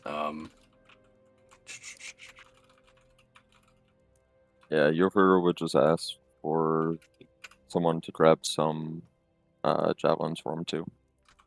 symmetrical. Alfred will reach into his pack and he'll hand 20 or 10 gold and 3 platinum to Kiesel. Say, whatever. If you see anything that's interesting too, like, I could probably make use of it. But this mainly spell components and any sort of bits and bobs. Here I have a list of the things that specify what they are. You don't have to know what they are. How much gold Lovely. did you just dish out? 3 50? plat and 10 gold. 40. Yeah, so just a little. Yeah, and Yorford will hand you like 5 gold. That should be enough for plenty of javelins. Okay. So, we got a shop run, Real quick. Alfred. What else? Also, while Yorford is down at the docks, he's gonna see if he can find somewhere to buy some navigator's tools. Somebody read the rules. I'm proficient with them. I'm proficient with them. I just don't have them. I'm like, I should probably get those. Alfred can make you some. That's an option too. I'll see how much they cost. So if they're just like 5 gold, 10 gold, whatever, that's Yeah, Navigator's tools are 25. Is the 25. base. There's different ones. That's the base price for Oh, Navigator's base tools, price. but Okay. yeah, like and no then modifiers. Okay. compass is a separate deal. If you're wanting a compass, compasses were more expensive, I believe. Voltavius had bought one at one point. Yeah, Yep. he would buy a compass You do have to buy a compass. and I then can't make talk you one. to, and I'll talk to Alfred about making the navigator's tools. Mhm. Zedri would. Yeah, compass is 100 gold. Those things are very new technology that is Okay, quite expensive. that's fine. Zedri will ask for an herbalism kit, and he'll give Kiesel 1 platinum. I think that should cover it.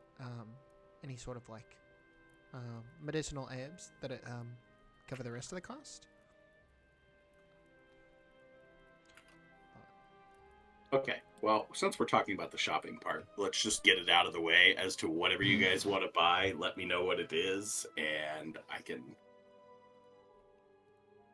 get it put in where we need to go. So, We're gonna swing by the shop in the Wind District. Pick up the spell components for Alfred.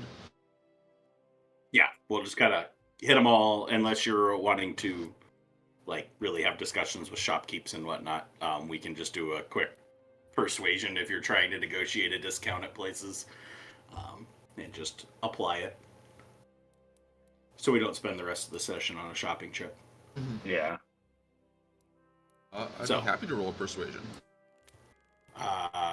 Go right ahead. If anybody wants to help you, you could I roll would, a second time. I would be there. Kiesel would definitely be there to help. 17's run her not up. bad. So Sure, I'll take advantage. Why not? all right, 17's fine. we'll stick with 17. All right, so I'm just gonna start at the top of the screen. Alfred, what do you need? I just wanted like a blanket price for like spell components. I've used a lot of like spells that use spell components. So which Also- components do you need? They're all in here as individual items, so oh god. whatever you want. And if you want me to come back to you while we do somebody else while you make your list, that's fine. Yeah, actually then. Couldn't he Which, buy a component? in general, as long as you guys aren't looking for magic items, if you guys just want to make the lists, we can get those added in, like in between sessions too. Okay. Because we'll have the persuasion roll. We have the 17 for negotiating price down. And so you get a little bit of a discount with that.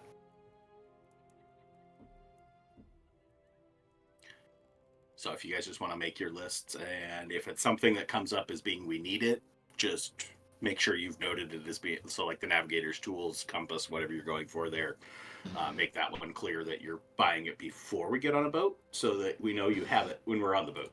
Yeah, I already put the compass, so. But Otherwise, just shoot me DMs, and I can settle those things up outside of the session. Sorry for those of you that may be watching and wanted to watch a shopping trip. Shopping. And we can probably just handle this really quickly without having to do a bunch of role play too. But just to me, try to stop by the contractor that the realtor had recommended and just see what the price points are on the basement, on the putting in the forge on the side of the house. Because those are the two big ones. The price with getting a discount because it's a connection through Honoria, it's 4,500 gold to add the blacksmith shop. Okay. The blacksmith shop, if you staff it, I got these things out in front here. Okay, so if you add the blacksmith shop, let me turn the page here. So I had it switched to lodgings. I knew that had been talked about too. Oh, so if I look at the right, smithy, not blacksmith. So smithy will cost 5,000 is the base price. You're getting 10% discount through an Oreo, so it's 4,500. It'll take about 2.5 weeks to get it built and up and running. And then if you pay to have somebody staff there permanently, so which Tivka might be a possibility, to have her working out of there permanently beyond her part-time work she's doing for you now, if you put her on as full-time, that costs 3 gold piece per day, but it will make 1d10 times 36 gold pieces per half month. 3 gold a day and 1d10 times 36 every 30 days. How long did you say construction would take? 2 weeks? 3 weeks? 2.5 weeks. And what about the basement? Basement part is a little bit more tricky because you're going to have somebody go in and check whether you can even get underneath this building. Yeah, we need an you engineer don't have for the that. technology of lifting up buildings very often, so you're probably going to have to hire mages to levitate it. So we're talking considerable money if you're going to try and build a basement underneath an existing structure. We don't have to levitate the items if we just levitate the house, y'all. I was just Big thinking that. Oh brain. my god. Real big brain move there. What if blacksmith shop had a basement when we were building it? You could put a basement under the blacksmith shop. That part would be feasible. Yeah, I just have like a little cellar. Depending on what you want to put in it. I mean, if you're just going to leave it as an empty space for now, that's not going to cost very much. Probably looking at maybe an extra 500 gold on top of the 4,500 for the blacksmith shop. I'm looking for something that would be equivalent. Thank you so much. Report my findings back to the group when we meet up. Yeah, an empty basement underneath, I'd say 500 gold would be fair. So, and then you could convert that to something else down the road for additional costs. But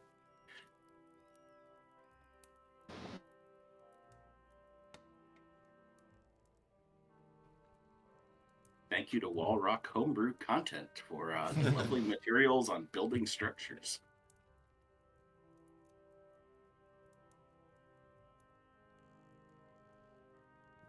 I freaked out for a second. I thought our stream upended and it was just my screen paused. So don't worry, just me.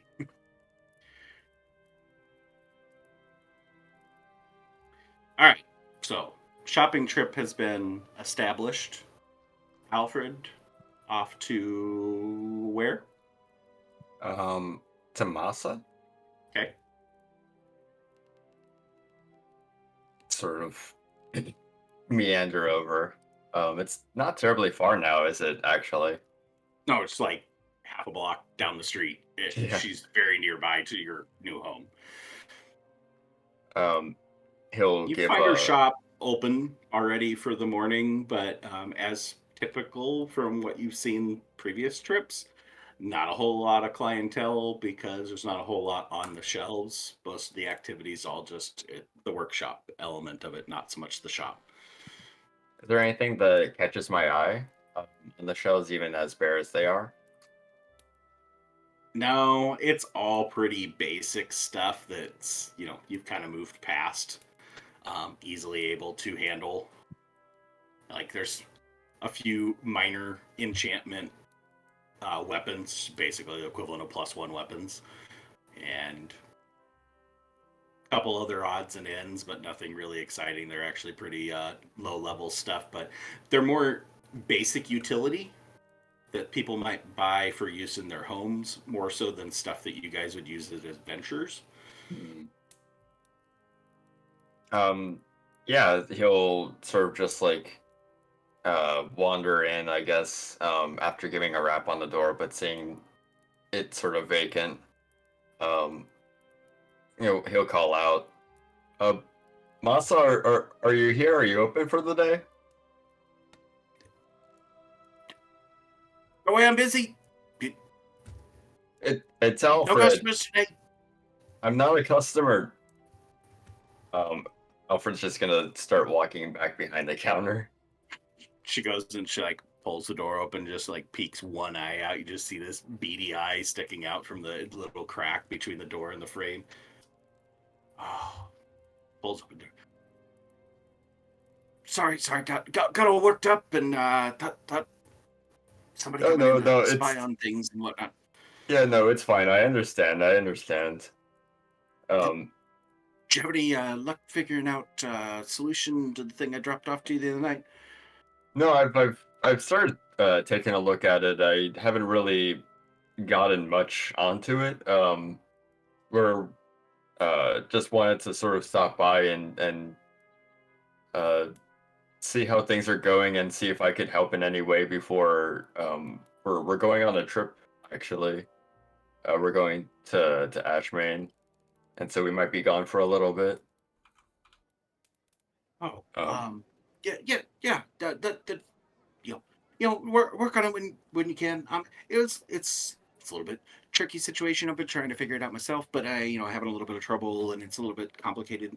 And you like how do you put the energy into the thing, and then like keep it charged so that I don't have to like constantly be next to it. Like the prototype over here that I can go and I can power that and I can keep it going and it all works great and stuff like that. But if you're gonna like send these things out and they're gonna like go work someplace else, then I gotta like keep it charged and keep that all set up. And that's a little bit more complicated, and I haven't been able to quite figure out how to exactly to go put it in the charge and keep the charge. And it's like I don't know what you call it, like, but like some sort of a charge thing that holds a charge for like operating the whole thing. And yeah, like on my notes. Yeah, exactly. Um, another piece before I get to work on that. Maybe a fresh set of eyes will help it. Do you know anyone down that way that could possibly be of use, or do you know any locations that possibly would have some sort of minerals that we could work with? Well, I mean, I don't know exactly what you'd have to use to try and like charge and run the thing, or like provide like the container for the. I think I'll call it a battery. I think battery sounds. Yeah, that sounds like a great term. Let's call it a battery. But anyway, like if we're gonna like power the Weird battery and word. like put the stuff in there, I'm not sure how exactly, like what kind of materials. I mean, like you could probably make it out of Ethereum, but that's really expensive and really hard to come by, and it's a little bit unstable. But then again, if that's what we have to use, as a people, I heard there was a rumor that there was like this person that was here in Six Bells, but I think they're dead now.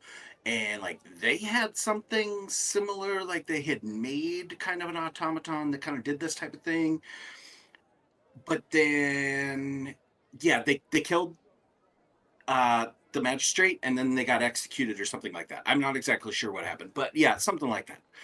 So maybe you could find their device and we could take it because they're not going to need it anymore. I mean, so they're dead. They lost their head. They don't really need it anymore. So that'd be good. We could do that. Yeah, huh? Okay, I'm looking for a dead person. That's a start. I think it was like tall, Tall, old. old. Good, good. Yeah. Yeah, that should be enough to work with. I think. Do you have a name? Uh, A just race? a second. Just a second. And she goes, just like starts. A general The cardinal Moss's correction? workspace is a mess. It always is. You're used to it. But she just starts shuffling through. There's just like stacks and stacks of notes, just like the one she gave you, that are just like scattered all over. And she just starts digging through, and she pulls out and unfurls this poster, and she shows it to you, and it is the equivalent of a old Wild West wanted poster that has the pictures of 6 individuals that used to play on Sundays. Um, Showing the 6 people that were wanted for the murder of Jenna the Bright, the magistrate of 6 bells, and included she goes and like, she goes and she kind of like marks off this goblin. No, it's not that guy. No, it's not this vampire. No, no, not the angel. No, and then she just like this one here, and it just points at this older human male. Um, Looks like a prototypical wizened wizard, but presumably based off what she's told you, probably more in the artificer line. And there's a name underneath, Alistair. No last name, no point of origin, but you have a picture and a name.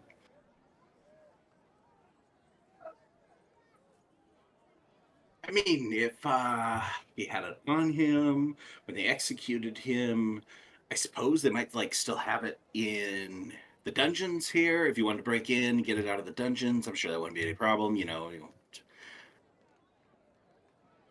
magic items, you can get into that, no problem. That should be it should be pretty easy. Yeah, that shouldn't be Or terrible. I guess that it's not necessarily that they executed him here. Maybe they executed him someplace else. If they executed him someplace else, you'd have to find out where he got executed. But I imagine there's probably some records for that.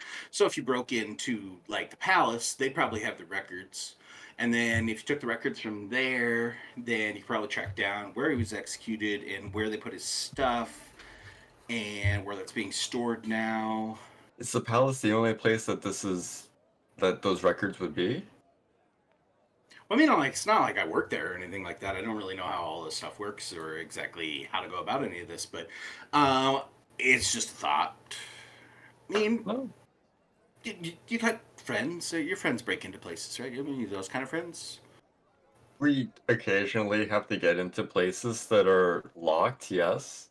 All right. Well, that sounds great. I mean, you're supposed to be there. It should all work out just fine. Yeah, no, you're right, you're right. No, can I take this poster? Do you need it? She goes and she like, looks at it for a second, flips it over. Yeah, just a second. She goes into like, there's some weird diagram in the bottom corner that she copies over onto another scrap of paper, throws it on the pile, and gives you the wanted poster. Yeah, I think I got everything you need. That should be fine. Yeah, it's pretty crazy. I mean, like, this guy figured things out, so I think, if you found his thing, then you could probably steal it, and we could probably make it work. And I mean, I guess it's not really stealing if he doesn't exist anymore, so it'd probably be fine. Right, we're just repurposing his tools. We're just picking up something. Yeah. All right.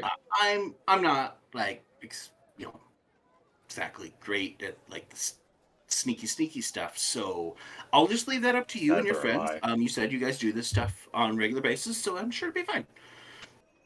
Yeah, no. Well, I'll work on that.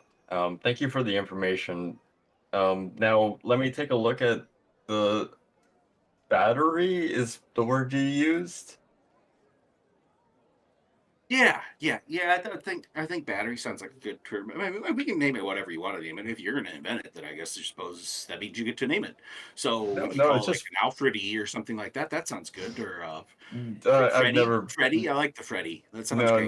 no. I've never been a fan of self-naming things. It's a terrible precedent to enlist in. She goes and she digs through some papers again, takes out a piece of paper, and you just catch a quick glimpse as she crosses out Mossinator. Yeah, I mean, you don't want to be like, full of yourself or anything like that, all that extra attention and things like. But yeah, what's your questions? I mean, like basically, we just got to figure out how to get the stuff in there and keep it there and keep it stable so it doesn't explode and things don't go bad.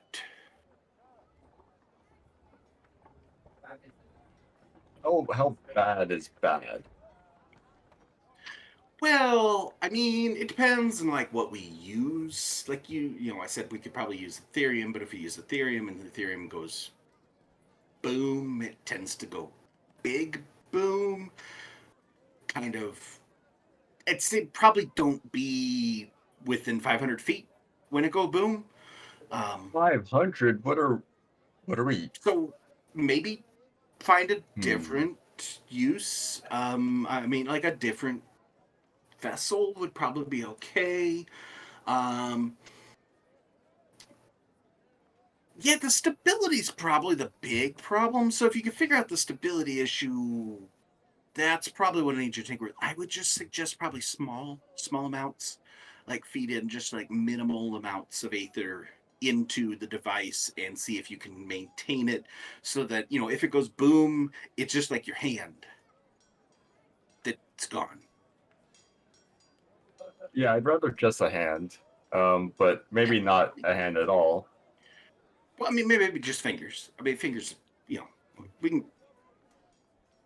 I mean, I'll can you grow I'll fingers just back? I figure. mean, I guess I No, can't grow fingers back, but the how about healers I do just great figure work. it out? I'll just figure it out, and I won't lose anything. What?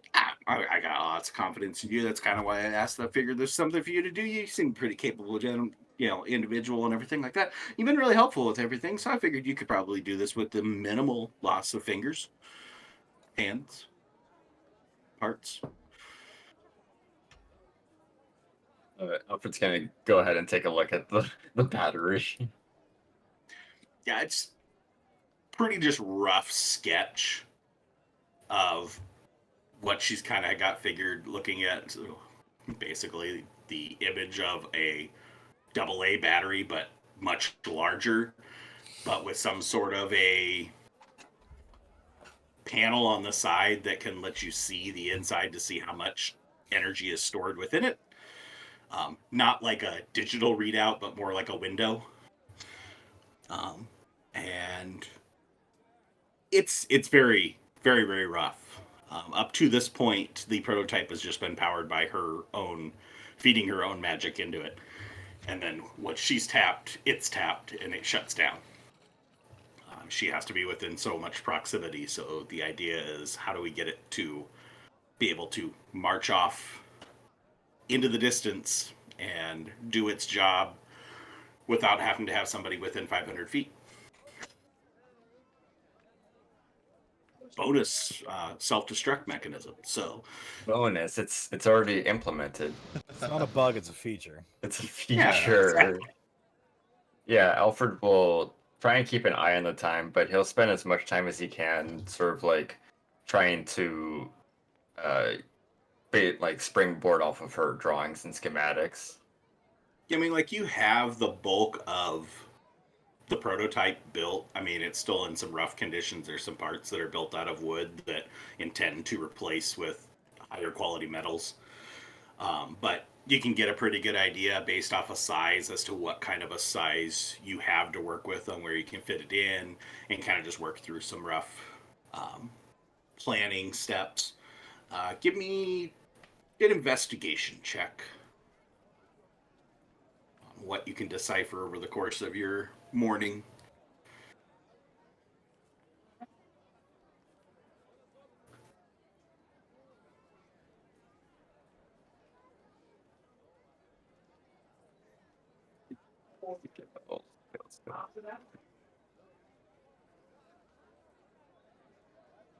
Hey, it's Cybil.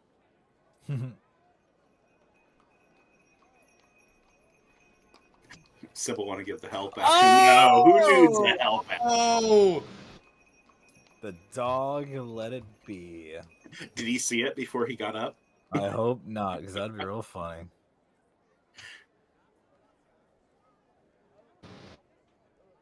Did you see what you rolled before you stood up? No, I didn't, but I can't. I heard. Uh, Had to take care of something. No, you feel like you got a pretty good. There isn't any more for you to take from her notes at this point. You have as good of a start as you're going to have. Okay.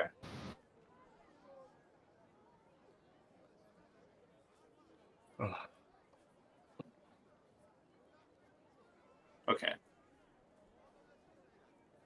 She babbles about some different things, kind of just like chirping in your ear as she kind of just mutters.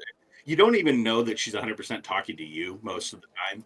Most of the time, it just seems to be she's just muttering to herself about things as she moves about. And despite all of her eccentricities and her oddness, you can sincerely see that she is very good at what she does. There's just certain things that she struggles with that she is having you help with.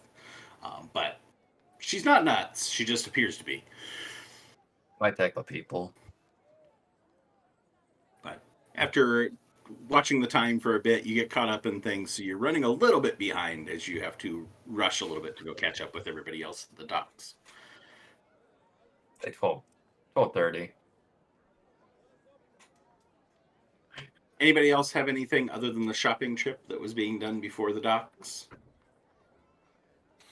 Did we get javelin squared away? Yeah. Okay. We got javelin squared away. Supplies, herbs, masa. Blowing off our hands. I think we just need to talk to the dockmaster and get ourselves a boat. oh. All right. You, 4 of you all arrive down at the docks. No sign of Alfred initially as you all regroup and able to easily find the harbor master,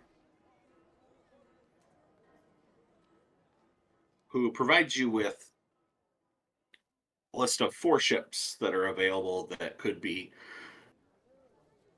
passage hitting Ashmain could happen through any of these 4 boats. All of them leaving within the next day. There is 1 leaving the next morning, 3 leaving this afternoon, evening.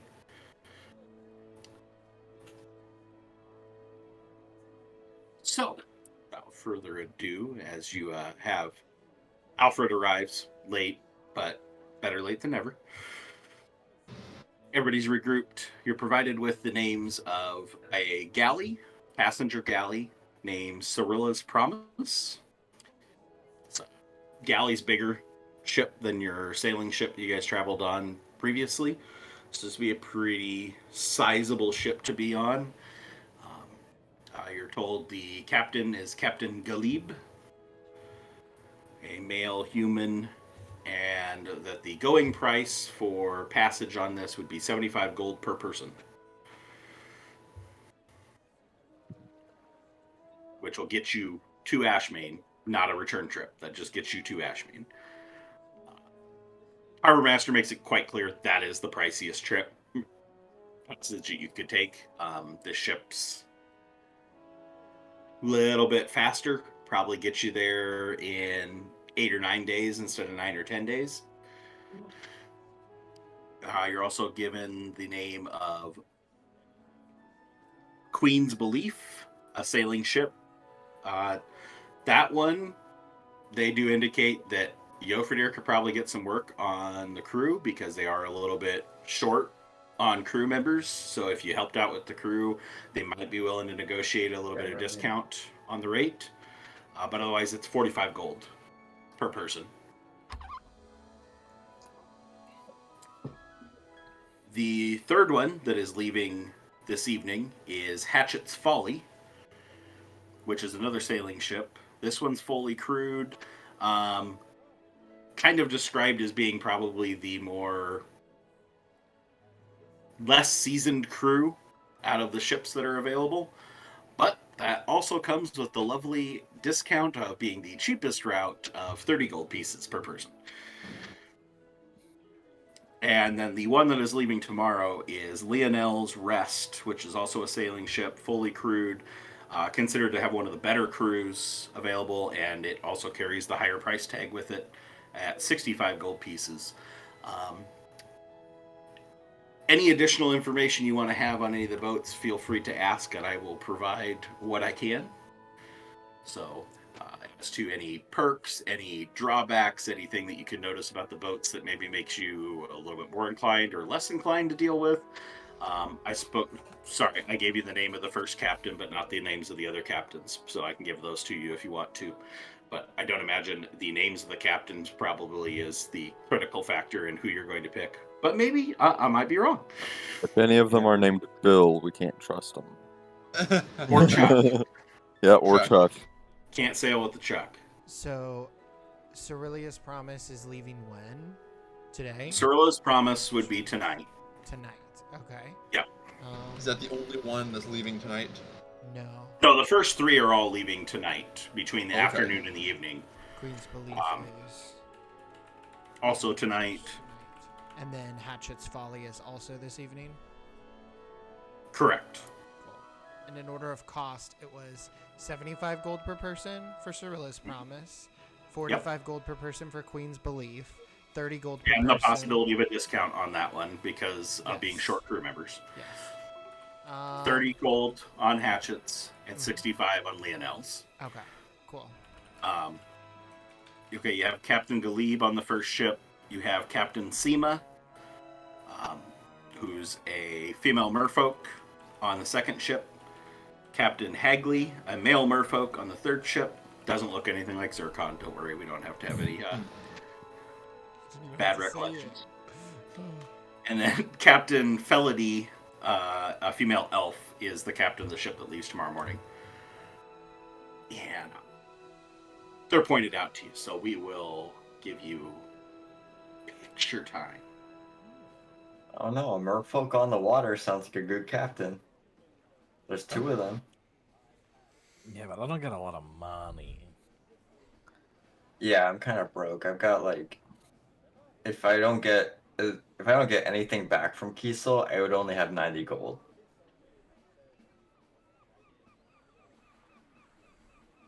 I mean, Sea travel's not cheap.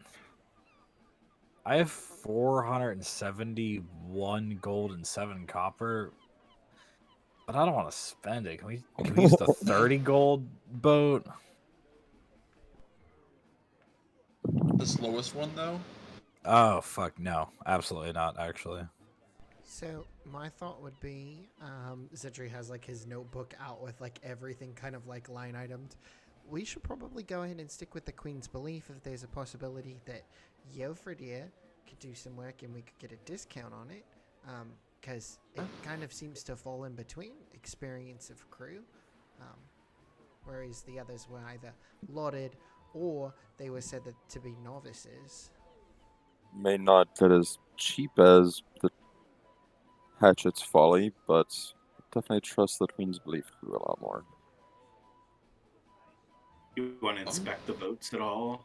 Yofredir, Alfred, with your areas of expertise? Yeah, I'd be just kind of just getting a general look, like sturdiness and, build quality, the look of the crew kind of thing. Yeah, Alfred would walk with Yofredir mostly just so he could like ask him questions as to, hey, is that crack good or is that crack just like a crack? All right. That's a butt crack. No, not on that guy, on the ship. Oh, So- no, that's normal. Okay. Yeah, not the crack of the guy fixing the crack, but the crack that he's fixing. That's the important. Yofredir, you can give me a water vehicle proficiency intelligence check. Alright, so that's intelligence plus proficiency. Yeah. So And Alfred, you could just give an investigation.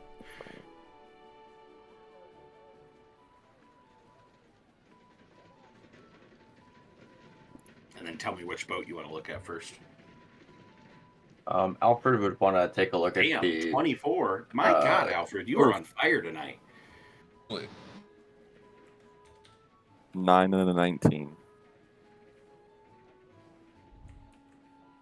Where was that other merfolk?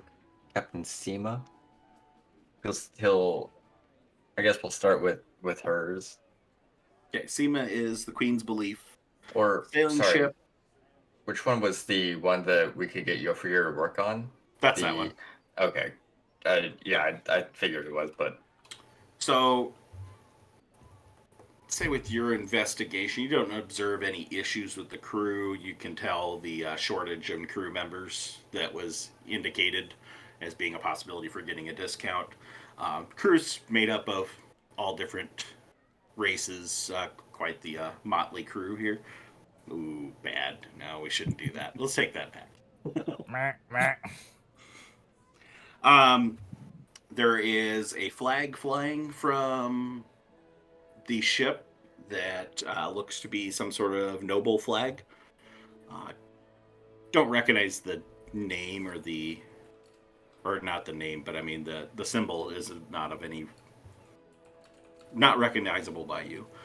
The one thing you do notice about the crew with your 24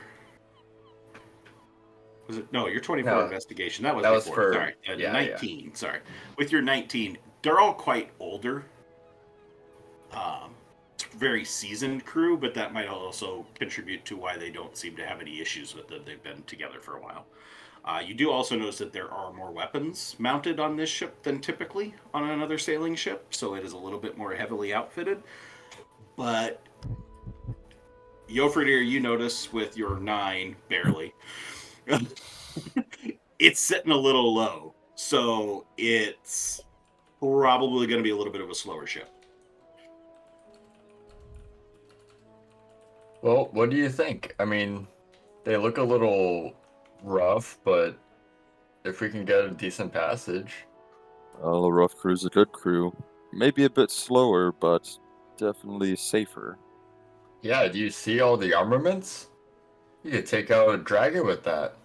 I don't think we'll have any problems with any Merspitzen, so that's for sure. Well, let's not get too excited with taking out the dragon. Well, no, it's a figure of speech, Kiesel. So I'm not looking to hunt a dragon, especially out in open water on a boat. I mean, it could have a very serious impact on the local biodiversity, so let's just keep that in mind.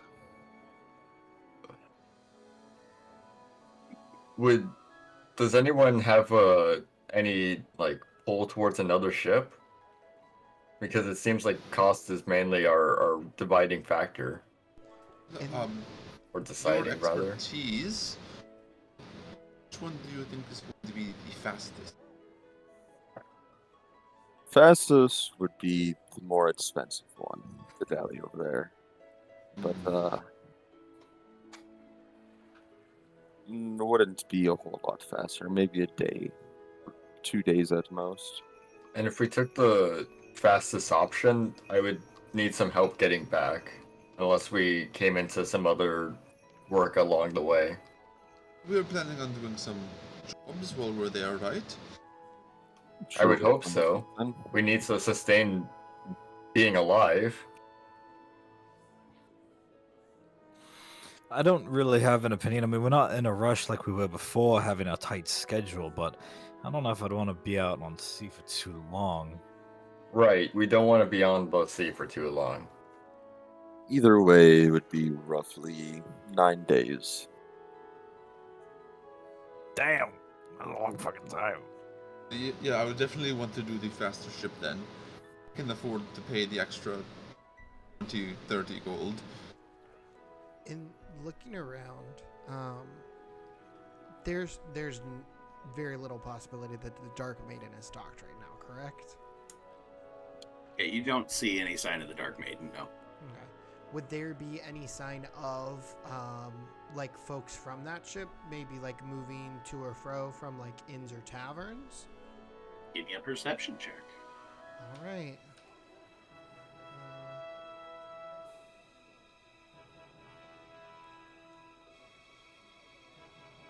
16.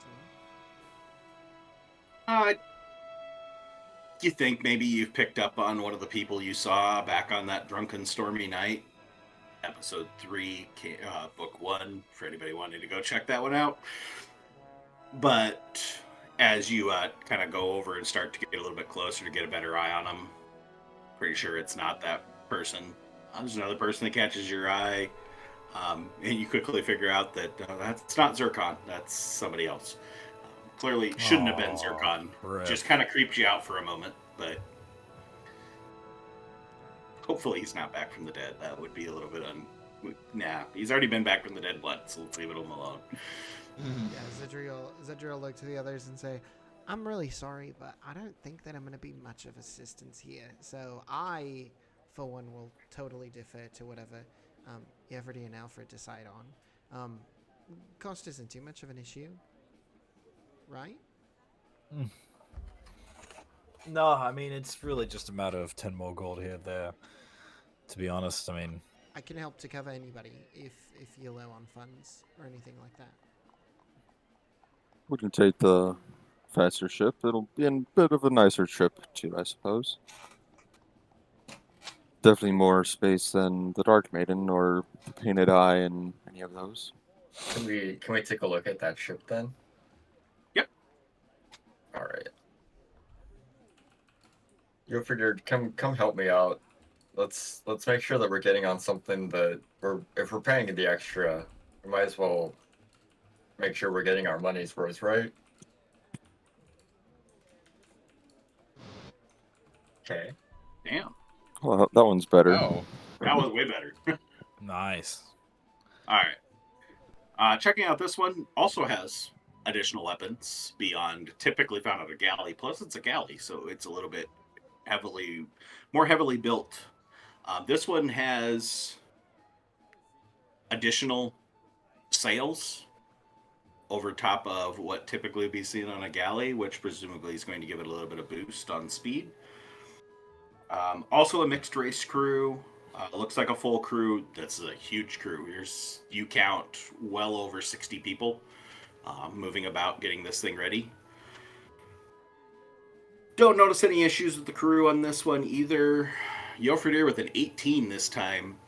Notice there's some issues with the hull. Seems a little bit understructured.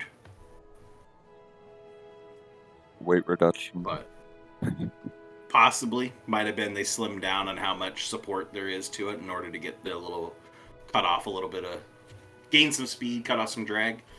But definitely looks like, taking some hits to the hull might not last as long. Yeah, I would point that out to Alfred. I mean, it's not much of a concern as long as we're not getting into any rough seas or any combat, I suppose. Right. Do you think it would be something that would decide it, though? Like, we have to plan for the worst, right? Well, it is a faster ship, so if it came to some pirate encounter or anything of the sorts, I suppose it could probably outrun it or just shoot it before it gets to us. Would you prefer it over the previous one? I should go for either one. I mean, obviously the other one's a bit slower, so we would have to fight, but...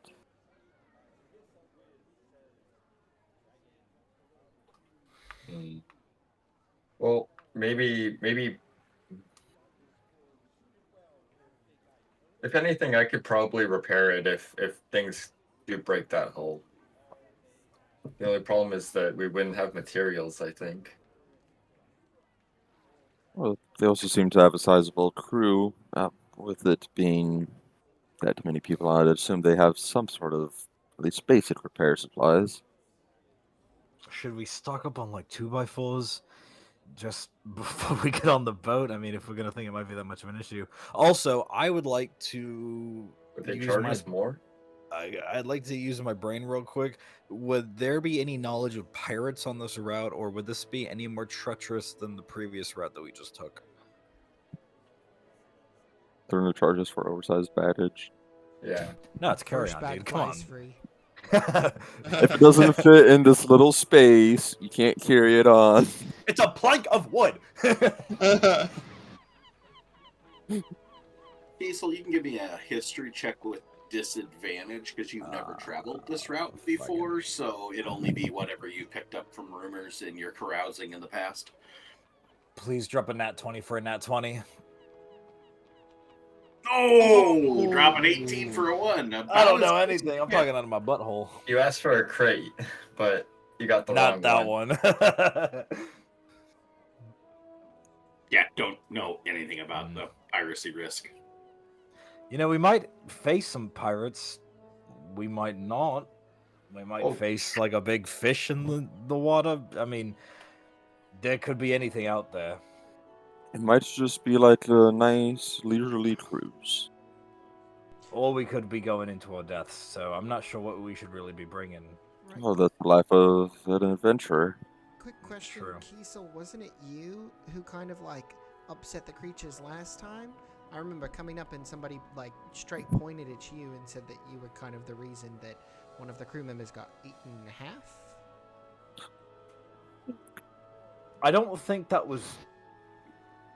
I can't remember clearly enough for me to say that that's not true, but I can definitely say I don't remember absolutely provoking a Spermitzen or anything like that. I do remember missing a few javelin throws into the ocean, and somebody did get their leg bitten off. So, It was Memory serves, it was actually you Someone and got cut in half. Alfred were shooting the ballistae at it. That's what provoked it. So I think we should take this ship.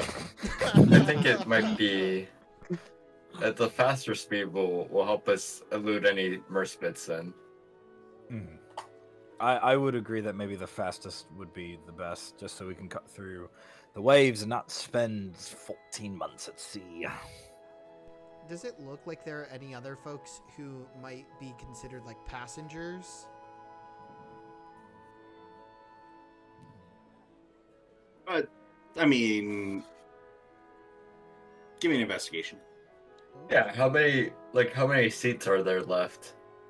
Are we gonna tell us? No, there's only 3 seats left. Been mid all day. Are they going to Well- consider Xanath a cargo or a passenger? Oh shit, you're Oh, right. Did no. she carry on? Can you fit If her we in bring the, them, maybe if we bring them a letter from the church, they'll be. They're sailors. They respect Priora, right? Yeah, Zedri's just kind of like pulling out his letter from Master Artemis as he's kind of like trying to look up and thinking about, are we about to have to pay double? Okay, with the 12, you can see that there are people boarding that seem to be carrying more like possessions and less cargo. So you would guess that those are other passengers. Well, good news is it looks like there's other passengers, so we won't have to be the only ones on the ship. Great, cannon fodder.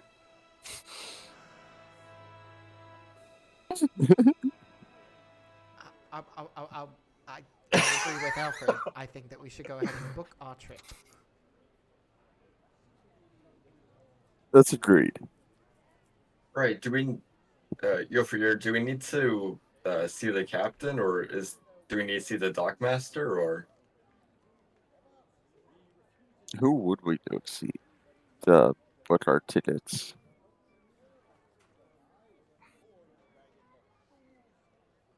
Are you looking for a lineup passage on my ship? Yes, we are. Is this All Captain right. Hagley? Isn't this No, Galib? Galib. Oh, Galib. This is Galib. Oh, wrong ship. All right, just head on over at the bottom of the gangplank there, and Pipperell, he'll get you all signed up and ready to go. It's the first mate. Of course, there will be the matter of payment. We'll need to be up front on that. Are you going to have any extensive cargo beyond regular possessions? I'll kind of look over to Zedri. Something like that. Zedri's gonna hold over the letter from Master Artemis. Oh, I mean, meant more substantial than a letter, but No, it's gonna be a body. It's No, please read the letter. All right. I mean, we transport bodies on occasion, but okay, just give me a moment. He's sort Oh of yes. alive. Oh, that shouldn't be a problem. Small fee, but nothing too terrible. We should be able to transport. I'm sorry, did you say body, but living? If I am understanding that correctly. Comatose. Yeah. Ah, it's a horrible, horrible thing. That's too bad. But yes, we should be able to work something out with you. Like I said, for a small fee. And how much would that be? Just Oh, ballpark. just I think we could probably handle that for 15 gold. Set your hands over. Set your hands over 10 platinum. Hopefully this covers it. Yeah, this will take care. We'll take good care of you, you and your friend. Thank you. Will you need help getting your friend down to the ship? I can line up some of my men to go help with transport. That we have got it covered, but we appreciate it. It's no trouble at all, but you suit yourself. Yes, we will be leaving promptly. Try and get out of here as early as we can. So looking at about 4 bells past high sun, and we should be. If you make sure you're on board and stowed away by then, we should be able to set off and make good time. Be hitting a few stops. Uh, I suppose, cargo doesn't make too much difference, but um, you know, going with your friend, where are we traveling to? We'll be stopping in Ashmain and then be heading Salt Maiden, and be heading up to Hammerforge and a few places else, heading up north on the border, assuming everything goes as planned. But just depending on how many stops we do typically collect at each stop, make sure that everybody's got enough funds to get where they need to go. But Ashmain itself, it'll be 75 gold pieces per person, but you all look like good folk, good affluent folk, with plenty of funds available. There shouldn't be any problem. Um, and we'll get you a nice, happy voyage, nice, safe voyage. My crew's one of the best around. What am I kidding? It's the best around. Everybody take good care of you. We'll make sure you stay safe and none of those pesky. I think I overheard you talking about the Merspitzens. There'd never be any trouble. We'll take care of them just right nice and put those things where they belong under the waves. Put it in the past and we'll get you there safely. You and your friend. We have a dog too. Sybil, Look like, around pokes at her. Alfred. Sybil pokes her head between Alfred's legs. I mean, if you take care of, bring your own rations for the companion. No charge for the dog. Shouldn't be a problem. Yeah, she's well trained. She won't be any Good. trouble. Just clean up after it would be nice. Appreciate that. Run enough trouble on these long trips as to infections, diseases, and what stuff. You know how those things can run rampant on a ship. We do everything we can to keep it safe on the Cyril's promise, but if you could help out with that, that would be appreciated. Yeah, no, of course. Quite used to taking care of her.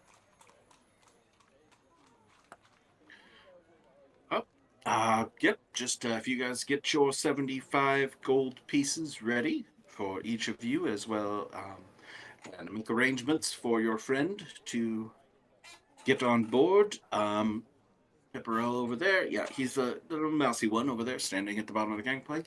You does good work over there. Good first mate. He'll take good care of you, get you all set up, and get you directed towards your quarters. I mean, I can for fine folk like you, for an additional 25 gold apiece, I could get you individual cabins on the below deck if you would like. Very nice. Carried some very nice, important individuals in the past that have graced our presence. I'm sure you would enjoy the luxury of them for a mere 25 gold pieces each. It will not be necessary. Once again, thank you. Oh, suit yourself. Yep, Pippero's down there.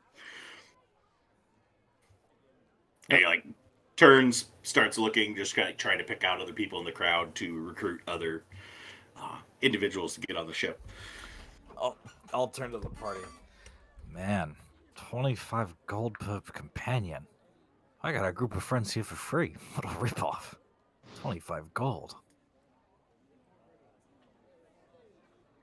Well, a man's got to make a living, and it takes a long time to get to and fro. Indeed. Which, speaking of, will we leaving here? I'm sorry, nightfall, or was this just in a few hours? For past midday. Oh, then we definitely should probably. Is there any stuff that we need to grab from the house? Which, wow, what a cool thing to say. Our house. Is there anything we need to grab from our house, or are we pretty much set? Oh, No, I've got all my things. I do too. Alfred, I did have a question for you. There are certain tools you use for navigating a ship. Would you be able to create those? yeah. Just give me some time. We have how much time before 4 bells passed? Doesn't have to be today. It can be on the return trip, even.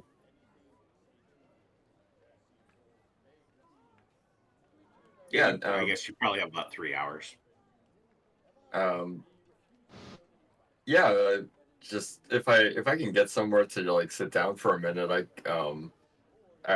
more than a minute, but it'll take me a little time. But I can get you something passable at least. That would be great. I appreciate it. Do we have anything else that we need to get before we go though? Outside of Xanathi's slumbering body, maybe a couple drinks from the pub real quick. Um, Who all needs to go to retrieve Xanathi? she's at the temple of, and Kiesel kind of lean in. She's at the monastery. She's No. at the monastery. Oh yeah. I mean, I could accompany. It's been a while since I've taken a stroll through the city, so. No, I would definitely like to go. You. Well, You're I doing have it to well. go. So All right. Well, I'm gonna stop by the house and I'll make some tools for you for deer, and then I'll meet you guys back here when we're all ready. So. Right. Could you let Neva know that we're heading out? Yeah. No. Of course.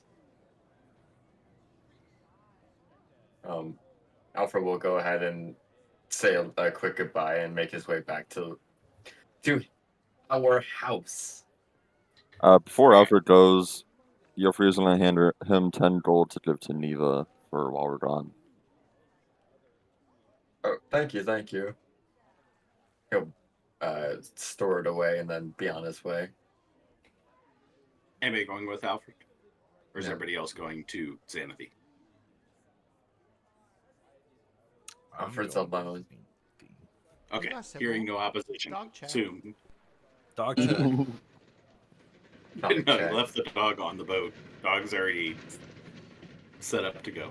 No. Alfred goes, checks in with Neva, gets all that squared away. What do you tell Neva as to time frame? Alfred knows that the going trip is going to be 9 days ish.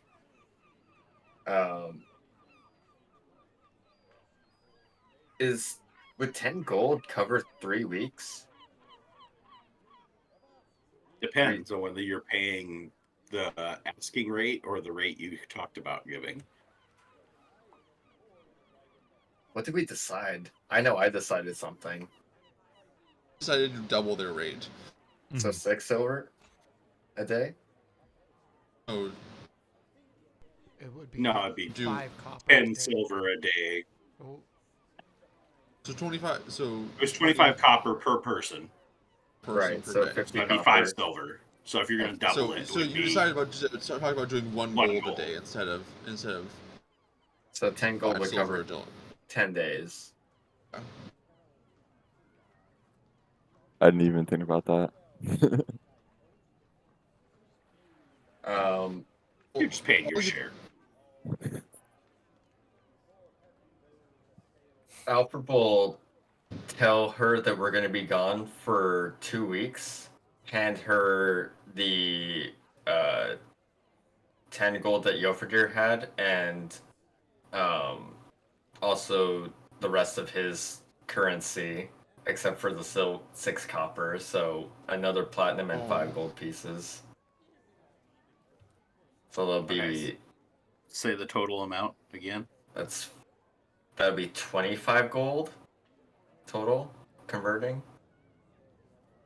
And just reminding, weeks are 6 days, so that's 12 days is what you've told her. Okay, I'll tell her 3 weeks then. Okay, so we'll do 18. Yeah, no. Your favorite would have given him like 10 extra, so 20 gold. No, we don't retcon things. He's You already gave me gone. You can't give him more money. You don't know He's this. gonna run to the house and be like, I shorted you. Here. I shorted you. Could do that. That's fine. Yeah. All right, so are you upping Yeah. the amount you're leaving with her to 35 then? Sure, yeah. This is probably being more like 3-4 weeks. that's like Well, 6 weeks, almost 6 weeks worth of yeah. payment, though. Yeah. Because We- 9 days there, 9 back, and then however long we stay there. Alfred will tell her 3 weeks, but say if anything goes wrong, here's a few extra weeks to get by. Yeah. We don't know what sort of things we might get into, but we'll be back soon enough. All right. Those of you heading to the monastery.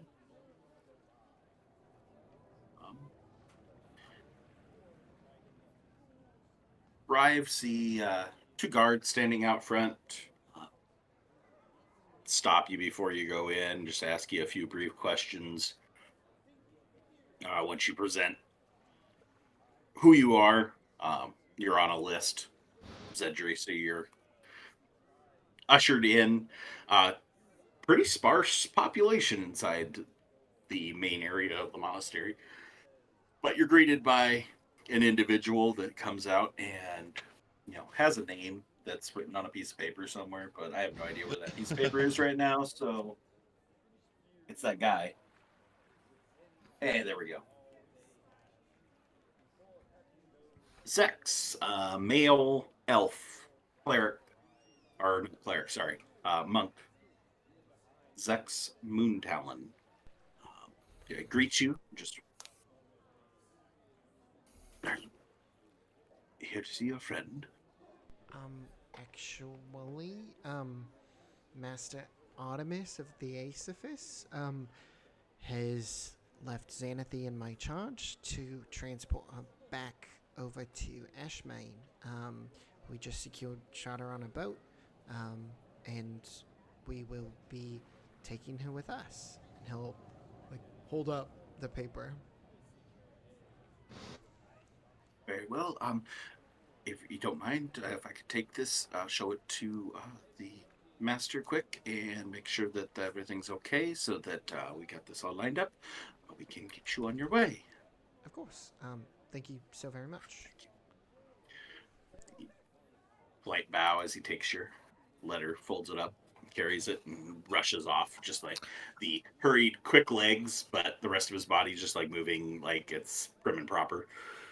And heads off, leaving you behind in the main entryway. Nobody there. You get the echo of his footsteps as he walks down the hallway. He's gone a few moments, comes back. All right, everything seems to be in order. Do you need assistance in moving her? I can get some of the brothers to help with that. I think that my companions can probably handle it. Do you have any sort of like long stretch of cloth that we could go ahead and support her on? Uh, sure. I mean, we have. We can get you a little cot that you could carry her on, if that would help. That would be wonderful. Is there Yes. any sort of compensation that's necessary with that? No, no. Any member of Brioran Monastery is welcome here for assistance, healing, and sorry we could not do more for your friend, but I will take you back to her and just kind of motions with two fingers and heads off back down the main way, same way that you've went in the past to come visit and lead you back to her. And they quickly bring out the equivalent of a stretcher, basically, and get her, pick up the sheet, move her over, um, and get her ready. It's like, okay, you sure you're fine transporting her? Yes. We should be fine. I did actually have one more question though. Would it be possible to retrieve just like a set of like simple monk's robes at all? For what purpose? He just kind of like looks towards the others.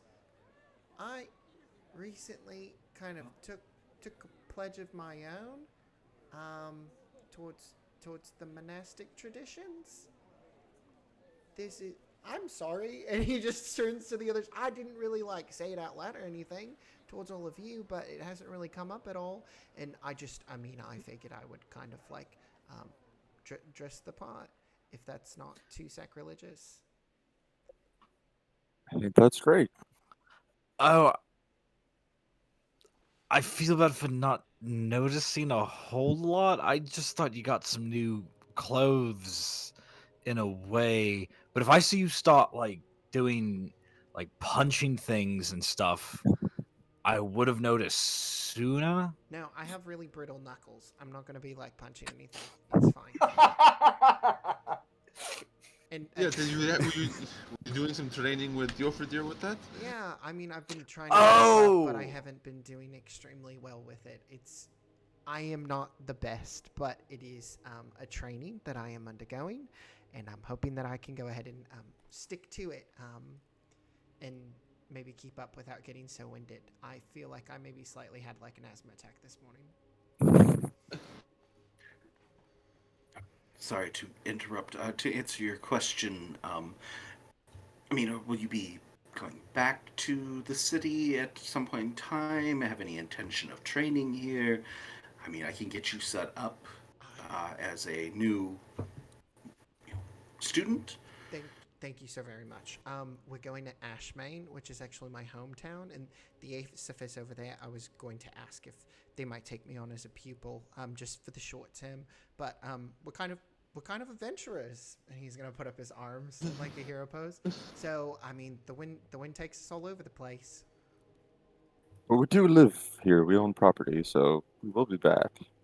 Well, I mean, typically, how this all works is the monastery that you choose to do your training in and become a part of, that they each have their own set of garments and the ways that it is to be worn, the proper traditions and things like that. So if you want to join the monastery, I can certainly get you set up with that, but it sounds like you're maybe going to be training with the Aethysopus Monastery, which they would have their own attire there, that might be more proper. Yeah, nothing saying that you couldn't become students in both. We would be happy to have you here, especially a child of Infernus such as yourself, choosing to take up monastic order of Briora. Very unique situation. Be very pleased to have you here. Whenever he says unique, is that demeaning in any way? Okay. Just you would have a pretty good realization that Okay. that is very unique. Okay. Xanathy never told you about there being any other fire arts at the monastery. True. It just that doesn't come along very often. Okay. Yeah, absolutely. If I could kind of throw my head in the ring for both, that'd be great. So we'll be back at a later date because we are leaving on the ship this evening, so I can't do any sort of expedited pledges today. I appreciate all of your time though.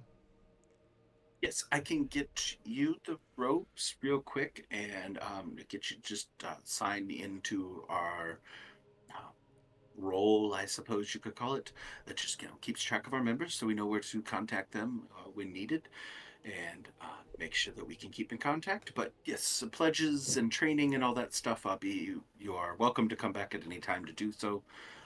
Be happy to have you become an official member, but as a gesture of good faith, I will get you the robes and get you a few odds and ends, some readings, some training materials that you can maybe do on your own. Oh, brilliant. Just give me a moment. I'll be right back. Of course. Zedger's gonna turn towards the other three and just say, if I can be completely honest, I just kind of sat with myself one evening and I decided that I was going to undergo this. And I didn't realize there was so much that went along with it. Of course, Oh, there has to be paperwork. I mean, what's tradition really when you can just kind of pick up the book and go with what you think sometimes, Sometimes it always doesn't have to be all, high and mighty and paperwork and bureaucracy. Sometimes if you feel it, you feel a certain calling, Yeah, I mean, honestly, I've been feeling it since I left Salt Maiden for the very first time. So there was always a bigger calling, but I guess it's paperwork and bureaucracy. And I'll Ugh. smile towards Kiesel. Yes, my favorite. While this is To be going, fair, Zedry, I feel like you will be quite good at paperwork and bureaucracy. Thank you. My dad says I suck at it, so I appreciate it. I think he would be good at like shredding papers with the, While this is going on, can I do a quick scan since we are at we're at like a place, like a monastery. Do I see what I was trying to see earlier? Just as a quick kind of once over. Which thing?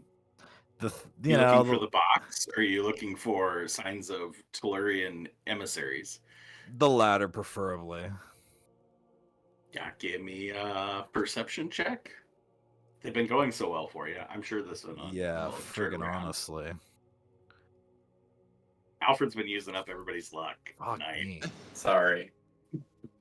I started off bad, and then I had to start taking it all so I could Yeah. have some decent rolls. Yeah, you're taking them all for yourself. I'm sad. Yeah, I you said don't- sorry. There's really nobody here, Kiesel, so there's really nobody to really observe, and there's no sign with your roll. You don't see any sign that anybody's been visiting here recently. It's kind of dead, but Zex comes back after a short period of time with a nice folded set of Brioran robes, very similar to Master Artemis's that he was wearing when you saw him in Airguard, but a little bit different. There's a little bit, some different flair to it, and then he's got just like a little book, or maybe like a half-inch thick bound book that just got some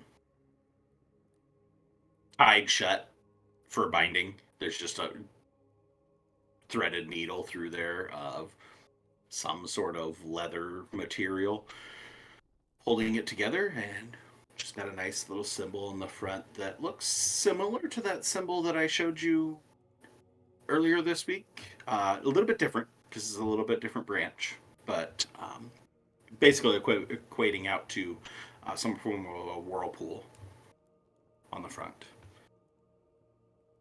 It's like, right, well, may you have better luck with getting your friend some assistance, and good luck on the start of your journey into the monastic brotherhood. Thank you so very much. Blessings of the wave. And then he's gonna do like a very kind bow. Very reminiscent of the Zenithy bows that we saw all that time ago.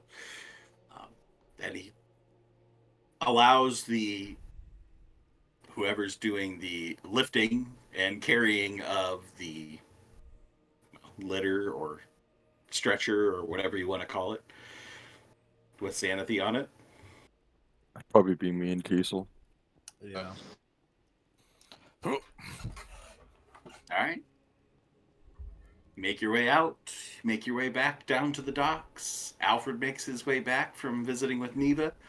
She's very understanding of your timeline and very appreciative of you giving her more than double what you talked about giving her and 4 times what she had asked for payment. We want to set a good precedent. A good Very relationship. appreciative and says she will make sure that everything is kept safe and secure and ready for your return.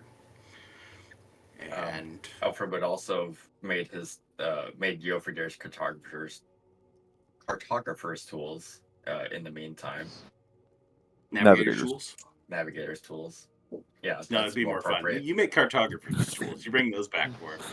I'm be like, I'm not sure how to use all these pointy things. It's the wrong type of compass, Alfred. New weapon. I have Stabby. Oh, no. I thought you meant a compass for drafting. I'm sorry. All right. As all of you make your way back to the docks, about an hour has passed. You meet with Pepperell, the first mate, who gets you guys all logged in, collects your fees, gets you set up 75 as to... gold. Yep. So everybody subtract that. I will... Done. You guys DM me all of your other purchases, knowing where you're at. If you want to retroactively decide you weren't buying as much, that's up to you too. So just let me know in DMs what you want, and I can get that lined up before the next session. But you're set up with your quarters, which is not the nice cabins that were offered.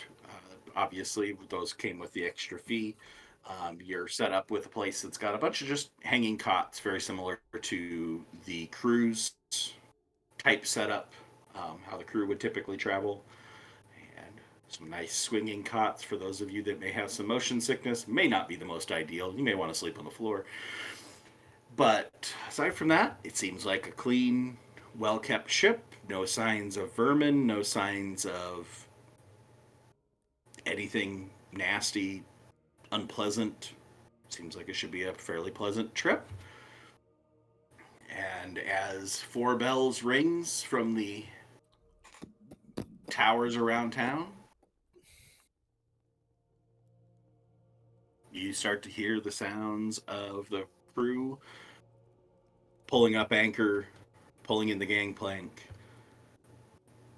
starting the ship out with minimal sails as it gets out of the harbor, and then full sails heading south from Six Bells as you watch Six Bells disappear behind you again, and you head off in roughly the same direction as you headed to Maidenthorn not too terribly long ago, but a little bit different course heading more to the south, a little bit warmer seas, a little bit more pleasant travel. Despite the freezing temperatures that were the night before, things seem to be a little bit more moderate as you get out on the open seas.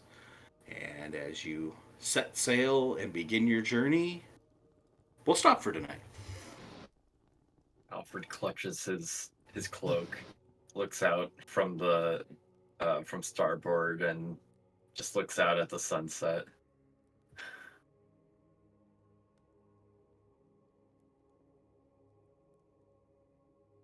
All right. You're muted.